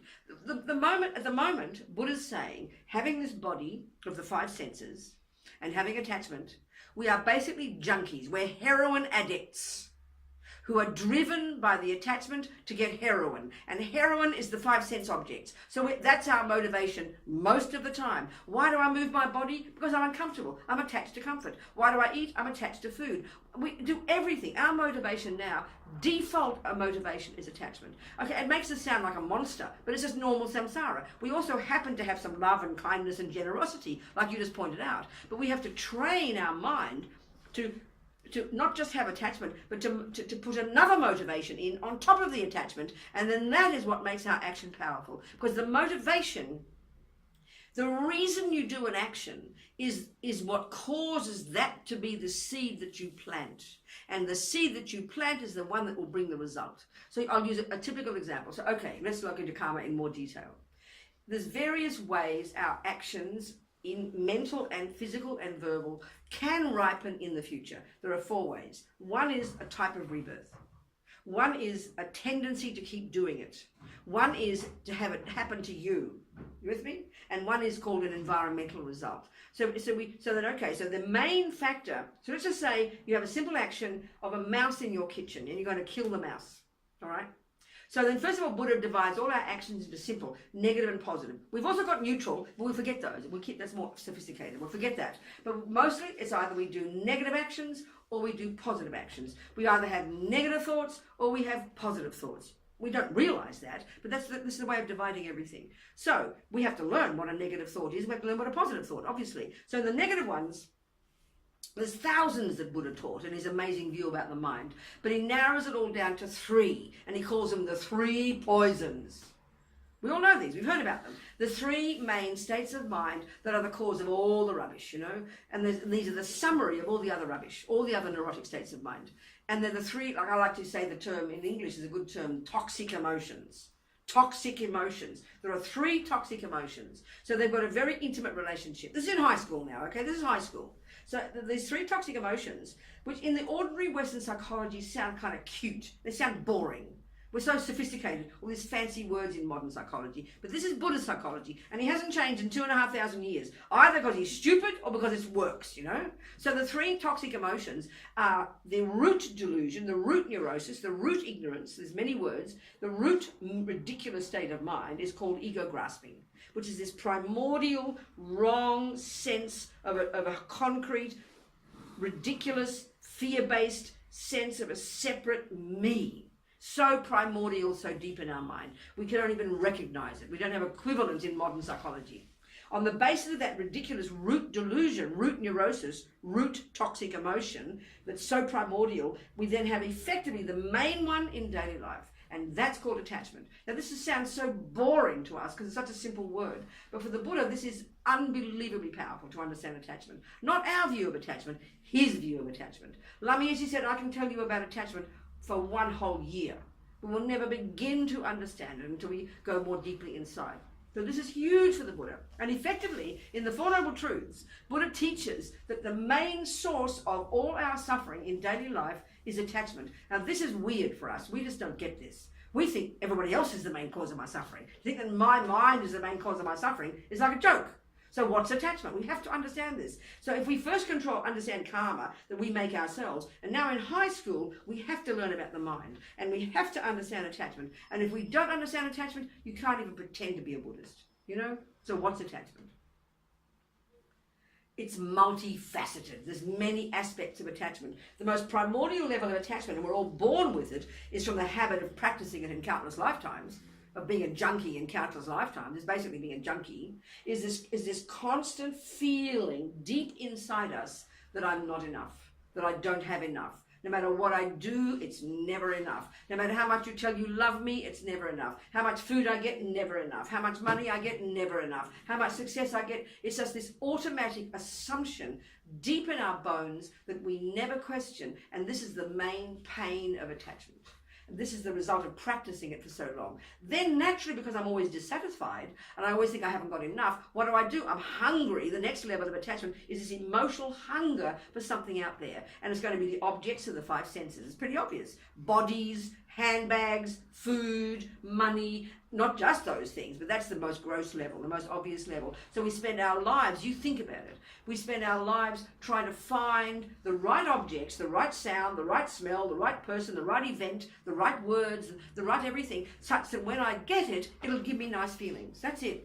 And that's attachment's job, to find objects such that when I have contact with them, I will feel nice. That's what we spend our lives doing, because we're junkies for good feelings. We're junkies for happy feelings. That's it. So then the next part of attachment, You know, you're hungry, you feel like you're missing something, so you get hungry, you manipulate to get something, you get it, and then attachment, this is its main problem. Attachment exaggerates the deliciousness of that thing. And then it looks delicious, and you believe when I get it, I'll get happy. And then it causes us to manipulate, to be control freaks, to get the thing, get the event, get the idea, get this, whatever, because we believe when I get that, I'll get happy. That's basically how attachment works, and it's every millisecond of the day running us like a motor. So putting it more brutally, attachment basically is this frantic craving every second to, other way to say it, is to get what I want every second, basically. It's got to get what I want, not what you want. If you agree with me, then you're fine. But it's got to be what I want, the right taste, the right smell, the right word. Do you understand what I'm saying? It's really just this incredible, self-centered, panic-stricken junkie. That's attachment, and it's there all the time. We have love and compassion on top. That's fortunate. Otherwise, you'd be a murderer and a rapist and a terrorist. You know. At least we can access our virtue. That's our saving grace, our kindness, our love, and our compassion. Do you understand? But it's there all the time. This is what Buddha means by being in samsara, and it's underneath everything all the time. And then the millisecond it doesn't get what it wants. That's the third one. That's called anger. So anger is also multifaceted. Not everybody would shout and yell. That's typical anger, isn't it? But the main state of mind that's the exact opposite of attachment is called aversion. Aversion. You got that clear? In other words, the millisecond my attachment doesn't get what it wants, which is what I want every second, only the nice things. Attachment can only bear the nice things. It wants the taste that I want. It wants the right temperature for the tea. It wants the right feeling in my body. It wants people to say nice words to me. You understand what I'm saying? Attachment's a junkie that can only bear the nice things. And the second attachment doesn't get what it wants, which is 1,000 times a day, that's what aversion is. Oh my God, that's horrible. Don't go there. Go away. Push. So really, and again, anger is also, got a whole spectrum. So the usual typical volatile version of aversion is called anger, shout and yell. Do you understand? The more mild level of aversion, and this is what we don't notice, is annoyed, irritated, upset, frustrated. We all have that. We don't think that's a problem. You don't go to your therapist, oh, I got annoyed today, or shut up, Robina, and go home. But that's aversion arising, and we don't deal with it, so it builds up. Everything we do in our mind builds up. So that's a milder level of anger. You get annoyed, upset because your attachment didn't get what it wanted. Do you understand? And then the more subtle internal, depression, guilt, despair. They're all versions of frustrated attachment. So we go between attachment and aversion 1,000 times a day. And the more extreme they are, the more crazy we are. And that's called samsara. So there's our motivation. The main motivation automatically that drives most of our actions, and because the world does it, we don't think it's awful. It sounds right shocking. The Buddha says it's a suffering, is just attachment. We all want to get what we want every second. Everybody spends their lives trying to get the right food, right smell, right comfort, right taste, right money, right house, right husband. And as soon as we don't, that's called suffering. No wonder we all go crazy, you know. So working on your mind in high school, this is this level. So first you control your body and speech. First you control the servants of your attachment and the servants of your anger. And now you get to the real job of unpacking and unraveling this stuff. And that's the real practice. And then you can add bodhicitta and help others. So, okay, what motivates us now most of the time is attachment. Why do I eat? Because I want food. Why do I sleep? I'm tired. Why do I speak to people? Because I'm bored. It looks all right. It doesn't. You see, attachment looks kind. It looks like it's nice. It doesn't look like anger. But attachment is like can be very manipulative. Because we can't see the difference between attachment and love. If I say I'm in love with you, I look like I'm so kind to you, and I am. But the only reason I'm kind to you is because you do what my attachment wants. If you start cheating on me, I'm not going to have I'm not going to love you, baby. I'm going to throw you out overnight. So if you do what my attachment wants, I'm prepared to love you. I'm prepared to make you happy. I'm prepared to have compassion for you. So we do have love and we do have compassion, but they're contingent on attachment getting what it wants. So we're kind of a bit brutal, really. We're all a bit sort of, but it sounds brutal putting it this way. But it's how we are. So, okay, motivation for what we do is the main factor that determines the karmic seed you put in your mind when you do an action. So, the very first level of practice, Buddha gets us, don't kill, Robina. Why not, Buddha? Because, honey, it's motivated by anger or attachment. You don't kill out of love. And so you've got to sow that seed in your mind, and it will ripen as 4 ways. So killing, the main way, the fully ripened result of killing, and I'm going to go into that detail, will be a suffering rebirth. Okay, that's abstract for our minds. I'll be born in the animal realm or God knows what. And the Buddha says we create all these ourselves. No one sends us anywhere. We create ourselves. I mean, it's all in the literature. It's quite subtle and quite fascinating how our own minds create our own realities. You know, it's very fascinating. So the worst suffering from killing is more the suffering realm. The second result of killing, you're born with a tendency to keep killing. I mean, look at our human world. Most people kill something. Even Christians, will forgive me, I love my Catholic upbringing, they say it's God made animals for our benefit, you know. They don't have a soul, he made them for us. It's quite heavy. Buddha says don't kill anything. So the result of killing, lower realm rebirth. The next result of killing, a tendency to keep killing. Next result of killing, you get killed or you die young. Next result of killing, the very environment that should nourish you, like food and water, will poison you, will harm you. You know, so give a simple example of a complete action of killing. No, do the opposite, a complete action of non-killing. So that means you've got to have first is there are 4 things in place. First is an object, and this is getting to the point about motivation now. The object. So in this case, a living mouse in your kitchen. So first is the object. There's got to be a living being there. For it to qualify as an action of non-killing, there has to be an object. So here we have a living mouse. Second is your mind involved in it. And there's more to it than this, but keep it simple. There's 2 parts. One is the intention, the thought, the bare thought. I will not kill that mouse. I must not kill the mouse. That's a thought. That's intention. And if you want a boss in here, that's the boss. Intention. What makes me walk out that door is my thought. I will walk out the door. My legs do it, but my thought carries me. The thought's always there. And every millisecond there's an intention. We just don't notice. So the intention has to be, I will not kill the mouse. But the crucial piece in the number 2, 2A, 2B. 2A is intention, I will not kill the mouse. 2B, and this is the point, is your reason, your motivation. Oh, because the poor mouse is suffering. It will suffer if I kill it. That's compassion, isn't it? That's compassion, isn't it? So then 3, you do the action, you save the mouse, and 4, you let the mouse out. That's a complete action of non-killing. Now, when you understand it, you know, the thing that colours the whole action, the thing that makes the action the karma you create, isn't the saving of the mouse, isn't even the intention, but is the motivation. So now look, let's just say the opposite of killing. No, okay, give another example. Let's say you're rich. Let's say there's 2, okay. Even a virtuous action can have a bad motivation, and that's what makes it negative karma. Let's say you're rich and I want your money, but you think I love you. I'm so kind, I'm kind to you, I'm generous, I give you things. And of course, my motivation is obvious, it's really lousy, isn't it? I'm manipulating you, but I look like I'm being kind. So so I give you 20 euros, let's say.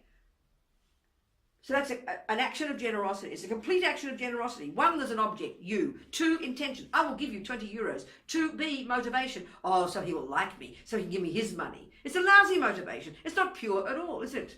Do you understand? It's manipulative. It's ego-based. 3, I'll give you the 20 euros. 4, you get the 20 euros. It's a complete action of giving. You get your 20 euros. You're happy, but look at my action. How can you say I create virtuous karma? My motivation was lousy. That pollutes the whole action. You understand that? Can you hear that? Can you hear that? So yeah. Motivation is the point. Motivation. So even a bad action called killing, like you have a mouse in your kitchen and you intend to kill it, intention, I will kill the mouse. What's your reason? Because you think, like most materialists think, you'll help the mouse, it won't suffer. Do you understand? So even you can have a good motivation for killing. Killing is a negative action, fact. Do you understand? Because mice don't like dying. But your motivation could be relatively pure. I don't want to harm the mouse. Poor mouse is suffering, and I want to stop its suffering. That's called compassion, isn't it? And your whole mind is full of compassion. Poor little mouse, oh my God, I must kill it, because we think killing it will help it. Do you understand? Do you understand me first? Can't hear me or what? No. What? Don't make it complicated. Did you hear what I said? Yes. Okay, in general we say that killing is a negative action. Do you agree? Yes. Why? Because they don't like suffering, do they? Yes, because they That's suffer. why no, mice don't like suffering. That's what makes it negative. So 1, there's a mouse. 2, you intend, I will kill the mouse. That's intention. But the motivation, compassion. People do that. You agree with the world. People do that. Do you accept that people kill with compassion? Yes. So we're looking at, even we're just quoting, my point is here, We're using a negative action, and even showing even a negative action done with a bad motivation, a good motivation, means you don't create very negative karma. You gave you an example before of a good action called generosity, but my motivation was lousy. So a good action called generosity won't give me much good karma if my motivation is not good. A bad action called killing, motivated by compassion, you'd even argue you create some virtuous karma. The point I'm trying to make is the motivation for what you do is the main factor that determines the character of the action, and therefore determines the seed you plant, and therefore determines the karmic result. This is not to tell you to go around killing people with a good motivation. That's not the issue. It's trying to unpack karma to show that it's a dependent arising, and that the thing that makes it negative when you do it is your motivation. The thing that makes it virtuous when you do it is the motivation. It doesn't mean you help the mouse. That's not the issue here. It's just pointing out the motivation. So for example, eating is merely attachment. There's no virtue in eating. It's completely self-centered. But if you stop for 1 minute and you think of wanting to eat, even just you think, I'm going to eat so I can be healthy, so I can practice, so I can benefit others. That one thought for 3 seconds completely changes the karma of your action of eating, because you put in a new motivation. That's what I'm trying to get at. So being generous, you just think, if you just do it, oh, look at me being generous, that's just called pride, But if you have a pure motivation to help that person, then your generosity is virtuous karma for you. If you do an action, so the motivation I'm trying to get at, is the one that makes it the karma you create. You don't go around killing people. You just don't kill anybody. You don't lie. You don't steal. Do you understand? But you can even do a negative action with a pure motivation and not create negative karma, is what I'm saying. Not create much negative karma. That's not the point, though. You don't want to do that. Can you not hear the point I'm making? What's the point I'm making? I didn't What's understand. the point I'm making? Can you get the essential point I'm making? I may be making it too complicated. Have I made it too complicated? No. So The motivation is very important. that's bodhicitta, especially the Mahayana path. So right now, because as Lama Zopa keeps saying to us, do everything with bodhicitta. We go, huh? What do you mean do everything with bodhicitta? He means remember. So as soon as you remember, oh, I'm a Buddhist, I'm a Mahayanist, I'm trying to practice so I can become a Buddha, I'm better with sentient beings. You just think that, and you transform your action of eating into a virtuous action. That's the point. That's the point. If you eat just to make yourself beautiful because you want to, that's just self-centered. It becomes a lousy action. So every action we do is got a motivation. So we have to put a new motivation in. Then that's the bodhisattva approach. It's easy to make everything you do a virtuous action by remembering to do it with the thought, why am I sleeping? So I can be healthy, so I can get up next day, so I can help people. Why am I doing this? It's like a long-term one, but it's very intelligent. It's just unpacking your thoughts, that's all. It sounds kind of boring in a way and strange, but we don't unpack our actions normally. We're just automatic, we're just instinctive, we just do things without thinking, That's why you blurted out bad words, because you're not conscious of your mind. You still puzzled? A little. So what's the problem? The example with the mouse for killing it. Yeah. So if one see a horse with a leg broken, No, they shoot. No, just keep it simple to the example we use already, the mouse. Just keep it simple. What's the problem with that? Killing. Yeah, I know that, exactly. So what's your question? Just ask a question. Try and keep it simple. What's the question about that? What piece don't you understand? The killing the mouse. That's right. That's a statement. What's the question? Articulate your question. Then you know if you know your question, you'll get the right answer. If you can't even say your question, then you can't get the answer. Let me think. That's exactly right. Any other questions? When you think the question through, then the answer will come. Yes, but I can't think. I know that, but your first instinct is you think, huh? What? My first instinct is, oh, it can't be good to kill. Exactly. Well, of course it can't be good to kill. It's not good to kill. Exactly. But it's not good to kill. It's not good to kill. But this is proving emptiness. That even an action that does harm another, if your motivation's okay, you've got to think about the meaning. Okay, listen, how about this? There's two people killing. Let's say I hate mice. And I have anger. Can you imagine that? And then you're sweet and you have compassion. There's one you crying with compassion for the little mouse. And there's me, the mouse, I'm going to rip its, I hate mice. Full of anger. So, okay, the point about karma is you do something to your mind. What are you doing to your mind as you're thinking about this? What's happening in your mind? What's it called? I told you before. What's it called? What's in your mind, mainly? Motivation. No, Jesus. What was in your mind? I said you've got compassion. Yes. So your compassion. You're going, oh, the poor, you've got tears, the little She mouse. suffer. Yeah, and you've got real compassion. Yes. Can you hear that? Can you hear that? God Almighty, can you hear that your mind has got compassion in it? What are you doing to your mind if you have compassion in it? That's good, isn't it? Isn't that good? Isn't the whole of your mind full of compassion? Stop for a minute, before the action you do. I don't understand. Holy God, what you've done, I don't understand. Ia ne dă un exemplu. Tu ești cel care are compasiune Da, și da, da, și plângi plâng la pentru șoricel. ele, exact. Și asta înseamnă, Că am propriu-zis, compasiune. că ai compasiune Can you pentru see, el. if you're sitting Și with asta ce compassion. înseamnă pentru mintea ta dacă are compasiune? Ce înseamnă asta? Că e... Okay, so listen to me, come Yes. back. There are two mice there, and there's two people here. One is you, one is me. You're crying with compassion, and I'm angry. Can you see the difference between those two people? Yes. So forget what the action of killing the mouse. What are they doing to their minds? What are you doing to your mind? What's happening in your mind? Compassion Yeah, and that's good. and isn't it? anger. No, yeah, what's that? Compassion's good, isn't it? Yes. And you want more of compassion, don't you? And you're pure, and you're creating good causes by having compassion, aren't you? Yes. You're purifying your mind, aren't you? Having compassion. You're creating virtuous karma, having compassion, aren't you? Do you accept that? Can you hear that? You just did as you're thinking compassion, your mind is being virtuous. Would you agree? And that means you're creating good karma, don't you? Yes. Do you agree with that? And what am I doing with my mind? I'm angry. I'm raging. I want to kill this mouse. I Bad hate this karma. mouse. What am I doing to my mind? Bad karma. Really bad, isn't it? Heavy. Yes. I'm poisoning myself, aren't you? You're Yes. purifying yourself and I'm poisoning myself. That's the point about motivation. Incidentally, we'll both kill a mouse. Incidentally, we will both kill a mouse. You're mistaken. You're wrong to kill the mouse out of compassion. But to yourself, you're already doing something virtuous. For me, look what I'm doing to myself. Unbelievable.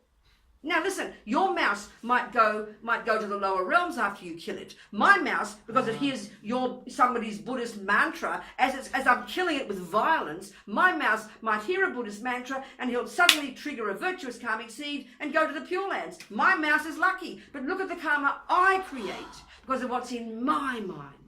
Look at the karma you create because of what's in your mind. The point is it's about the mind and what you think. It doesn't mean it's good to kill mice out of compassion. You're stupid to kill mice out of compassion because you don't have wisdom. Compassion's not enough. You've got to have wisdom. It's the point I'm making is what goes on in our mind is the starting point and finally is everything. So fix your behavior. Don't stop killing mouse, please. Yes. It's just to make the point that what your mind is doing. You might be foolish. That's another discussion. I mean, you understand the point. So Buddha, he doesn't say go around killing with compassion. Just, I'm making the example. So we've got to be aware of our mind. Fine to have compassion, but you're just stupid to kill the mouse because you just send it from the frying pan into the fire. So you've got to have wisdom. That's what compassion really needs. Compassion on its own is not enough. But the point is, so that's an example there. So, with day-to-day life. So eating is attachment. Eating has no virtue. Sleeping has no virtue. You become just an animal, you just become ignorant. They've got no virtue, those actions, and they're motivated by attachment. We just take it for granted. But suddenly you just decide, I'm going to sleep because I want to be healthy, so I'll get up next morning and do my job and be kind to people. Straight away you change your motivation. Straight away your sleep becomes a virtuous action. Right there, just because you thought differently. That's the power of motivation. Can you hear that now? Yes, thank Good, you. thank you. Thank you Any very much. questions? Any more questions? Deci cășăla. What, Tommy? What does he say? You are gheșăla. Sweet, isn't it? Okay. Yeah, I know I sound like one, don't I? Bossy. What's your question, Noel? That's fine. What's your question, Noel? I have a problem with something. Go for it. I was in a holiday and I was in this hotel in a foreign country, and this hotel has next to the bed the teachings of Buddha That's right. in the form of a book. Oh yeah. So my holiday ended, so I went home and I wanted to take the book in order to read it, in order to read the teachings and be better eventually. So you took the book? No. Okay. So what's the question? And I have a regret because although I wrote to the editor, I never got an answer. What was the? Okay. So what's the question? It's about the things that I didn't do. I didn't took the book. That's good. Yes. So where's the problem? I would like to take the book But because you can't take it. It wasn't a stealing. Why would you want to steal a book? yes, basically it was stealing, but it was good for me. I know, but I'm really getting complicated now. What's your question? What's the question? It was stealing, and that's it, or it was the motivation. No, you haven't. stealing. No, it's a self-centered. You had a self-centered motivation. You just go and buy a book. You just can be mean. To steal a Buddhist book is heavier than, even with a good motivation. I think the power of the object makes it even stronger. That would have been very negative. I'm glad you didn't, but you wanted to. That's a very weird question you have. But you just buy, there's millions of Buddhist books around.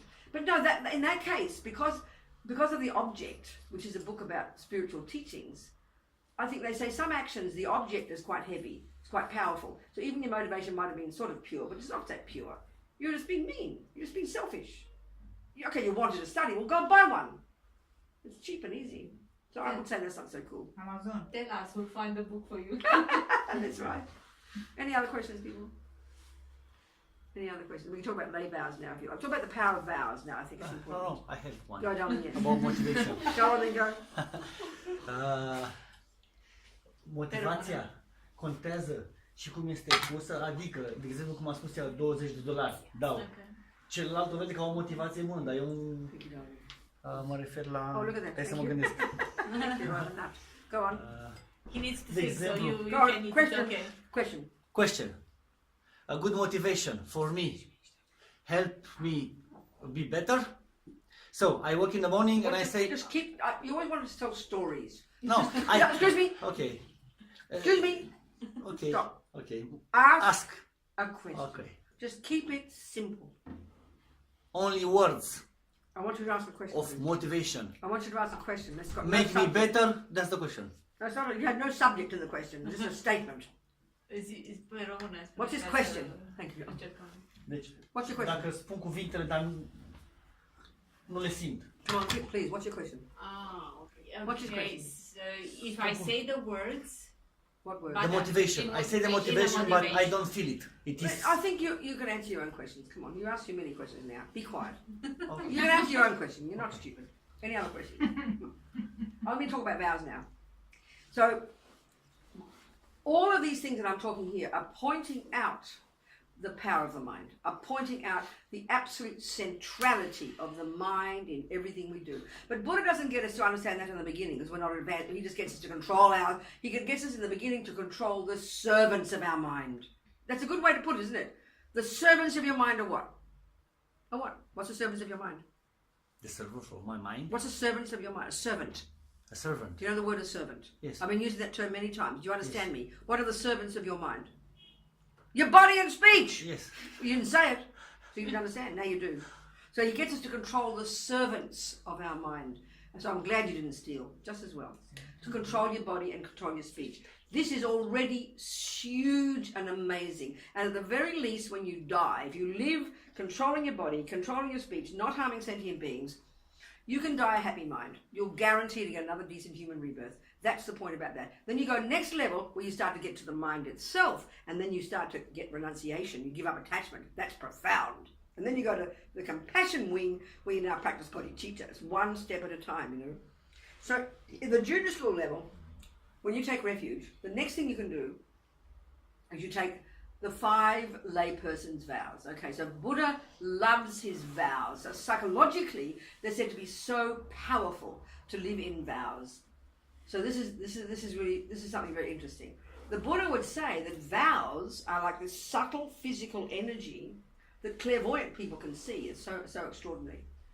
So then these 5 vows, this very first level of practice, junior school and high school, controlling your body, speech and mind, is called the practice of individual liberation, which is patimokkha, and it's the very first level of practice. You control your body, speech and mind, and if you just practice that only, you'd achieve your own liberation and you get out of the mess. Then you go to the bodhisattva vows, where you know how to practice vows to help others. This is the first level, and you are the main beneficiary of these vows and of this level of practice. It's for your sake that you control your body and speech. It's for your sake you don't steal and lie and kill. It's for your sake. You are the beneficiary. It's really important to understand this. So okay, what are the 5 vows? It's the same as those, I mentioned before 7 things. It's actually a little list at the very beginning. There's not commitments or vows, it's just Buddha's general advice, you know. This first thing is called the 10 non-virtues. So 3 of the body: don't kill, don't steal, and don't jump on the wrong partner, don't cheat on your partner. Then 4 of the speech: you don't say words that aren't true, you don't lie, you don't badmouth people behind their backs, you don't use abusive language and abuse people, and you don't just go blah blah blah about nothing. 4 of the speech. But he also gets us to begin to work on our mind, and he gets us to begin to control the kind of heavier level of the 3 toxic emotions. At least not too much craving, not too much violent kind of anger wanting people to suffer, and not too much ignorance. Keeping it simple is 10. But when you take refuge and then you take the vows are only 5. So 4 of those 10, because vows are always only about body and speech. So there's 4.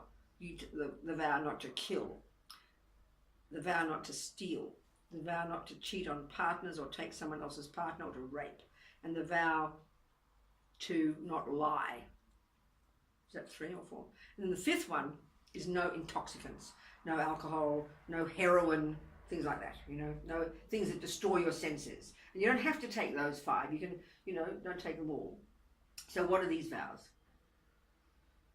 So the vow not to kill is that you vow not to kill any human being. So and then you break that in a major way if you kill a human being. So when you break a vow, it's quite heavy. You know you've got a vow, you don't care, you happily do it, and you have no interest in fixing it. So that's quite strong. Usually we don't do it like that, you know. So you break, if you do that with a human, you break the vow in a major way. You break all the vows at the root, and you have to take them again. You break in a minor way if you kill any other creature, with intention, not caring, no interest in fixing it, you know. And then you have to purify. The second one, no stealing, no taking the ungiven. You break in a major way if you steal anything of value to someone else. And you break in a minor way, and you break at the root, you take them again, and if you break in a minor way, you're just taking anything that hasn't been given to you. And this is a really good discipline. I think we take things a lot, you know. Look at computers, downloading movies, downloading things that don't belong to us. There's a really good discipline, I think, to really watch this one. Not even a flower. You know, don't take anything that hasn't been offered. And keep remembering, why would you take a vow? Because you are fixing, because it's for your benefit. This is the point. No lying, you lie in a major way. If you lie about your spiritual attainments, you lie in a minor way if you say anything to mislead somebody, you know. And then alcohol means just you take any alcohol at all, you break it. And cheating on your partners, you know, or cheating on someone else's partner.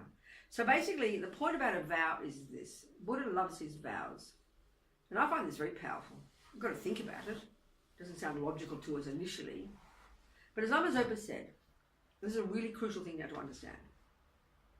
As Lama Zopa said, you can have one person doing lots of spiritual practice every day, but merely even not having a vow not to kill.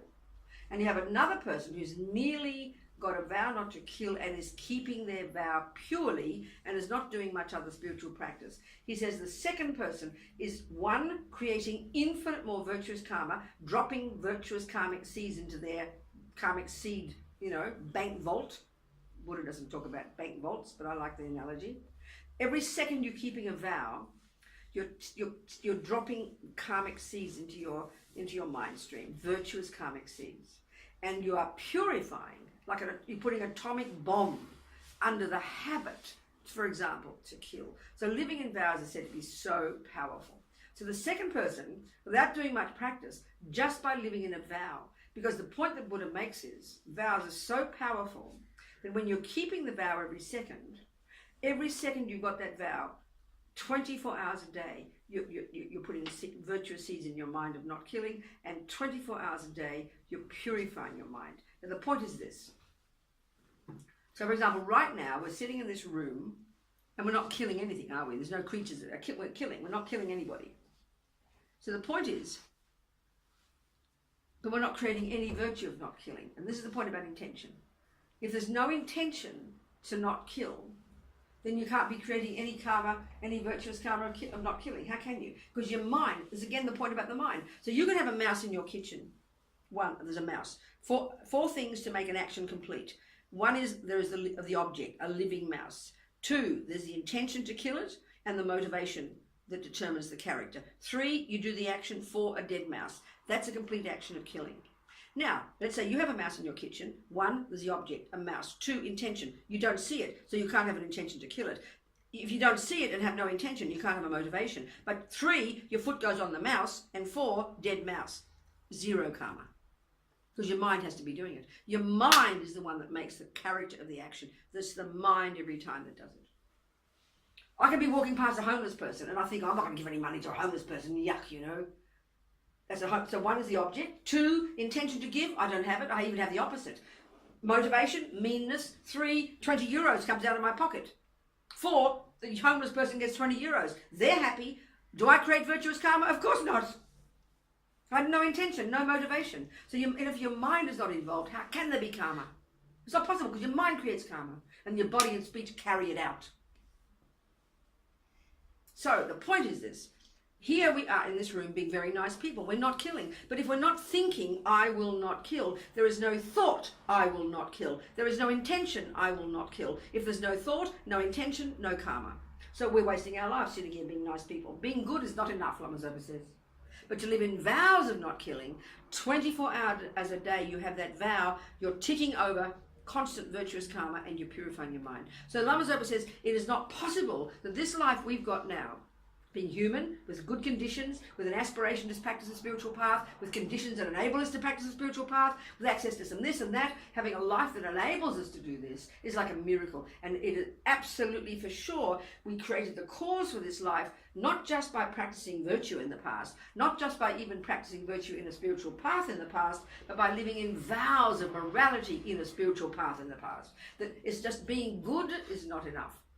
Because only time you have a good intention, every time you have a thought, I will do something good and have a pure motivation, it's only then that you create the cause for that virtue. But with a vow in your mind, 24 hours a day, you're creating virtue. That's the reason to live in vows. Are we communicating? Does that make sense? And I've got a feeling it makes sense psychologically. You know, if you and I have a relationship, we're just friends and nice to each other, and we see each other sometimes, and then we decide to commit to each other. Look at what we do. We both come together. It's called mat wedding. But look at the meaning. We sit together. We have witnesses. We have friends. We look at each other and we vow. I will do this. I will do that. I won't cheat on you. It's obviously more powerful, isn't it? And that will remind me, every time I look at another cute boy, I'll think, no, I've committed to be good to you. So a vow, we understand a commitment or a vow is a strong mental decision to do something. It's clearly more strong, isn't it? So I think this makes sense. Buddha says, you know, we can't get that. The Buddhist teachings, especially the Vajrayana, we cannot get ahead without living in vows.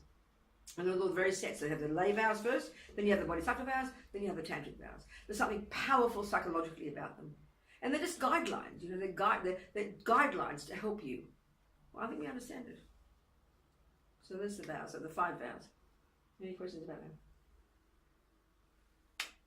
Well, I've done refuge, I've done lay vows. What more? That's it.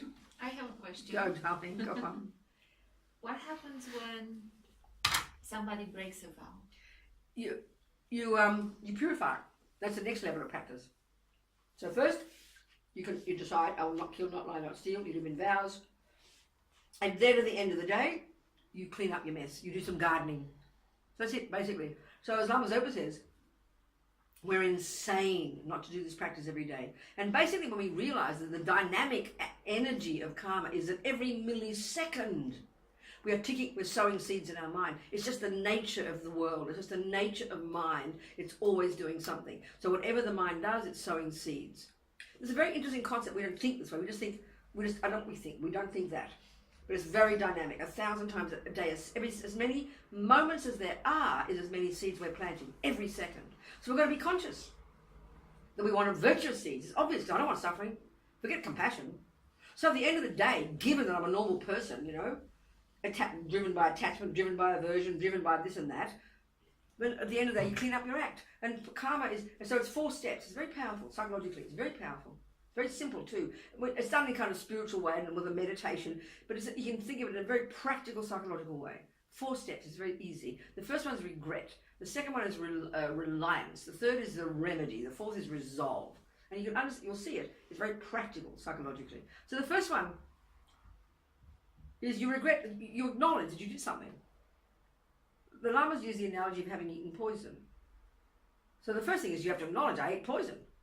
Oh my God, what an idiot, I ate poison. So what's poison? Poison is what will cause you suffering. So the karma, the negative karma is what will cause me suffering. But what we have is guilt. You know? Oh, I did this, I did that, I'm a bad person. That's useless. You got to go, you know, yeah, I kicked the dog, I badmouthed my friend, I talked about Doina behind her back, you know, whoever, whatever. In that day, you sort out the stuff. I mean, most of the day, look at it, especially if we work with lots of people and are around lots of people, we're exhausted by the end of the day. Especially if we're having problems with people. We're drained, we're exhausted because we've been shouting at this one and yelling at that one, talking about this one, upset, the thoughts gone crazy. We're so distressed, you know. We've got to clean it up. I mean, for our sake, we've sowed all these seeds. And it's not out of guilt. This is a major point we've got to get past. We're so used to thinking we're naughty girls. We're so used to thinking of this stuff in terms of punishment. This has got zero to do with it. This is about self-respect. It's like we understand it with food. If you're not supposed to eat sugar because you get diabetes, and you recognize in the day, my God, what an idiot, I ate that thing, I ate that sugar, and you have to acknowledge it. You know, you're lazy, you've forgotten, you love your sugar, I ate this, I ate that, I ate this. You've got to check it out. You've got to acknowledge it and go, I'm an idiot. I can't believe I did that. I regret that. Why, Robina? Because I don't want diabetes. That's the first one. I don't want to have suffering in the future. I said, I regret the lying. I regret the bad mouthing. I regret the talking people behind their backs. I regret the upset. And for your sake, you're trying to be kind to yourself when you do this. It's got nothing to do with guilt. It's to do with poisoning our own mind, hurting ourselves, creating a dumb person. It's accountability. When we do this, you really, it's just powerful. It's like compassion for yourself. We've got to get used to thinking that way, though, not just guilt. So then you think, I regret, and you think of particular things that day, then you think of particular things this life that remind you, you know? Like I'm always thinking of my abortion when I was 23, I killed that human being, I did this, I did that. And then you think of whatever I've done since the beginning of this time, and then you go, I regret that. You know why, Robina? You're talking to yourself. Because I'm sick of suffering. I'm sick of suffering. I don't want further suffering. So this takes time, you know? But it's a real accountability. It's like self-respect. I can't tell you. This practice is like being your own friend. Because it's between you and you. It's you, it's about you. This is the first step. It's like the first step, regret. Then the second one, well, who can I turn to? Who's going to give me the medicine to sort myself out, you know? So we rely upon the Buddha, second step. So we do it in a formal meditation, don't we? We have a Buddha above our head. But you can just, you know, whatever, you can be more informal about it. And the second part of this second step, reliance, we're trying to get compassion now. The second part is compassion for those we've harmed. You think of those you've harmed. I must purify for their sake too.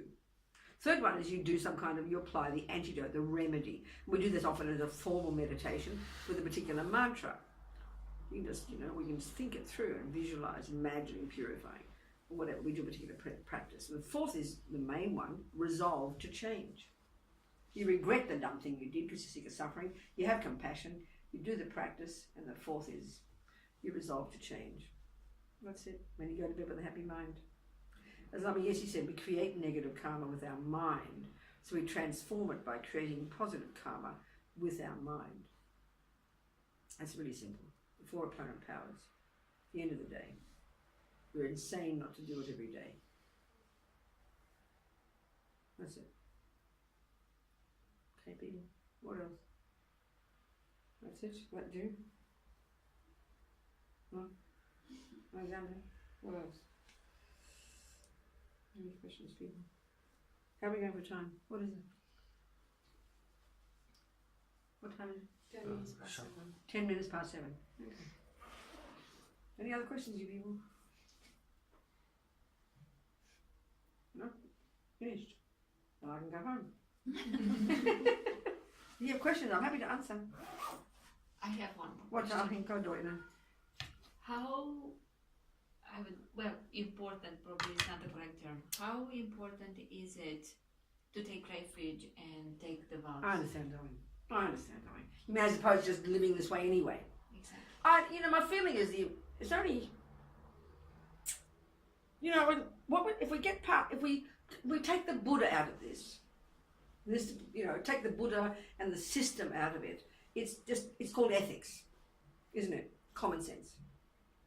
So that's the way the Dalai Lama these days talks about Buddhism. He doesn't talk about it in the terms of joining into the Buddhist group and doing the Buddhist things and blah, blah, blah. He just talks about secular ethics. When you strip away all this stuff, it is just common sense. It's what your grandmother would tell you. It's what a good Christian, a good Muslim, a good communist would do. It's common sense, and that's the Buddhist point about it. It is just coming down to being natural, you know.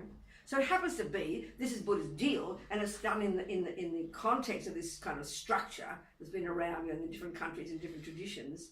So I suppose in the end, if it just makes sense to us, you live a life of ethics. And if it ever comes to a point where you want to join the Buddhists, then you do it there in that framework. I mean, they'd say there's something powerful in this, in plugging into the Buddha because of who he is and what he was. That's how they talk about it. But my feeling is the bottom line is to want to practice ethics. And if that appeals, then amazing. Go for it. Does that answer your question? Yes, yes. Okay.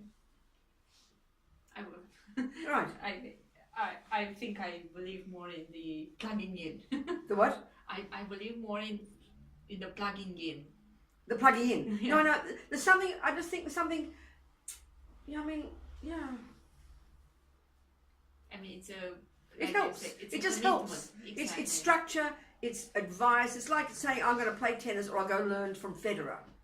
Exactly. I think it's like it kind of going to helps. Oxford University. No, it's right. It's like that. It really is that. And it's just that's the benefit. I think it gives more power. It gives more connection. It's got a structure. You've got people who've done it before like that. And I think it's just in that way. But we do that as and when we're ready. You know. Yeah, I think so. Okay, so we're finished. We dedicate. So we began by saying, why are we sitting here together? And we said, why we're here together is to listen to Buddha's teachings and to use them as tools to help us develop our amazing potential for our sake and the sake of others. That's what we said. That became our motivation. So now we're remembering our motivation. When we dedicate, we're saying, we sowed all those seeds. For 2 hours, we've been sowing lots of seeds, right? And we're thinking, why did I sow these seeds? Oh, so I can become a Buddha. So we're thinking dedication is, so when I do become a Buddha, when all these seeds do grow and I do become a Buddha, why did I become a Buddha? So I can be of benefit to sentient beings. That's it. That's dedication. So we just did it. So we'll do it in Tibetan to make it sound holy. You got your prayers in there? Dedication prayers? Just no worry about mandala. Just dedication. What have you got? Which one? Have you got them in English as well, or just in It's only Romanian? So just do the two. I'll sing the two, and then you can just sing the Gewadi and the Sangit, blah blah blah. So Gewadi Nyududag Lama Sange Drogyune Drowachikyang Malupa Dei Sala Gopasho Jamjot Semcho Rinpoche Ma Kye Panam Ke Yuchi Kye Panyam Pa Me Payam Gong Ne Gong Du Evasho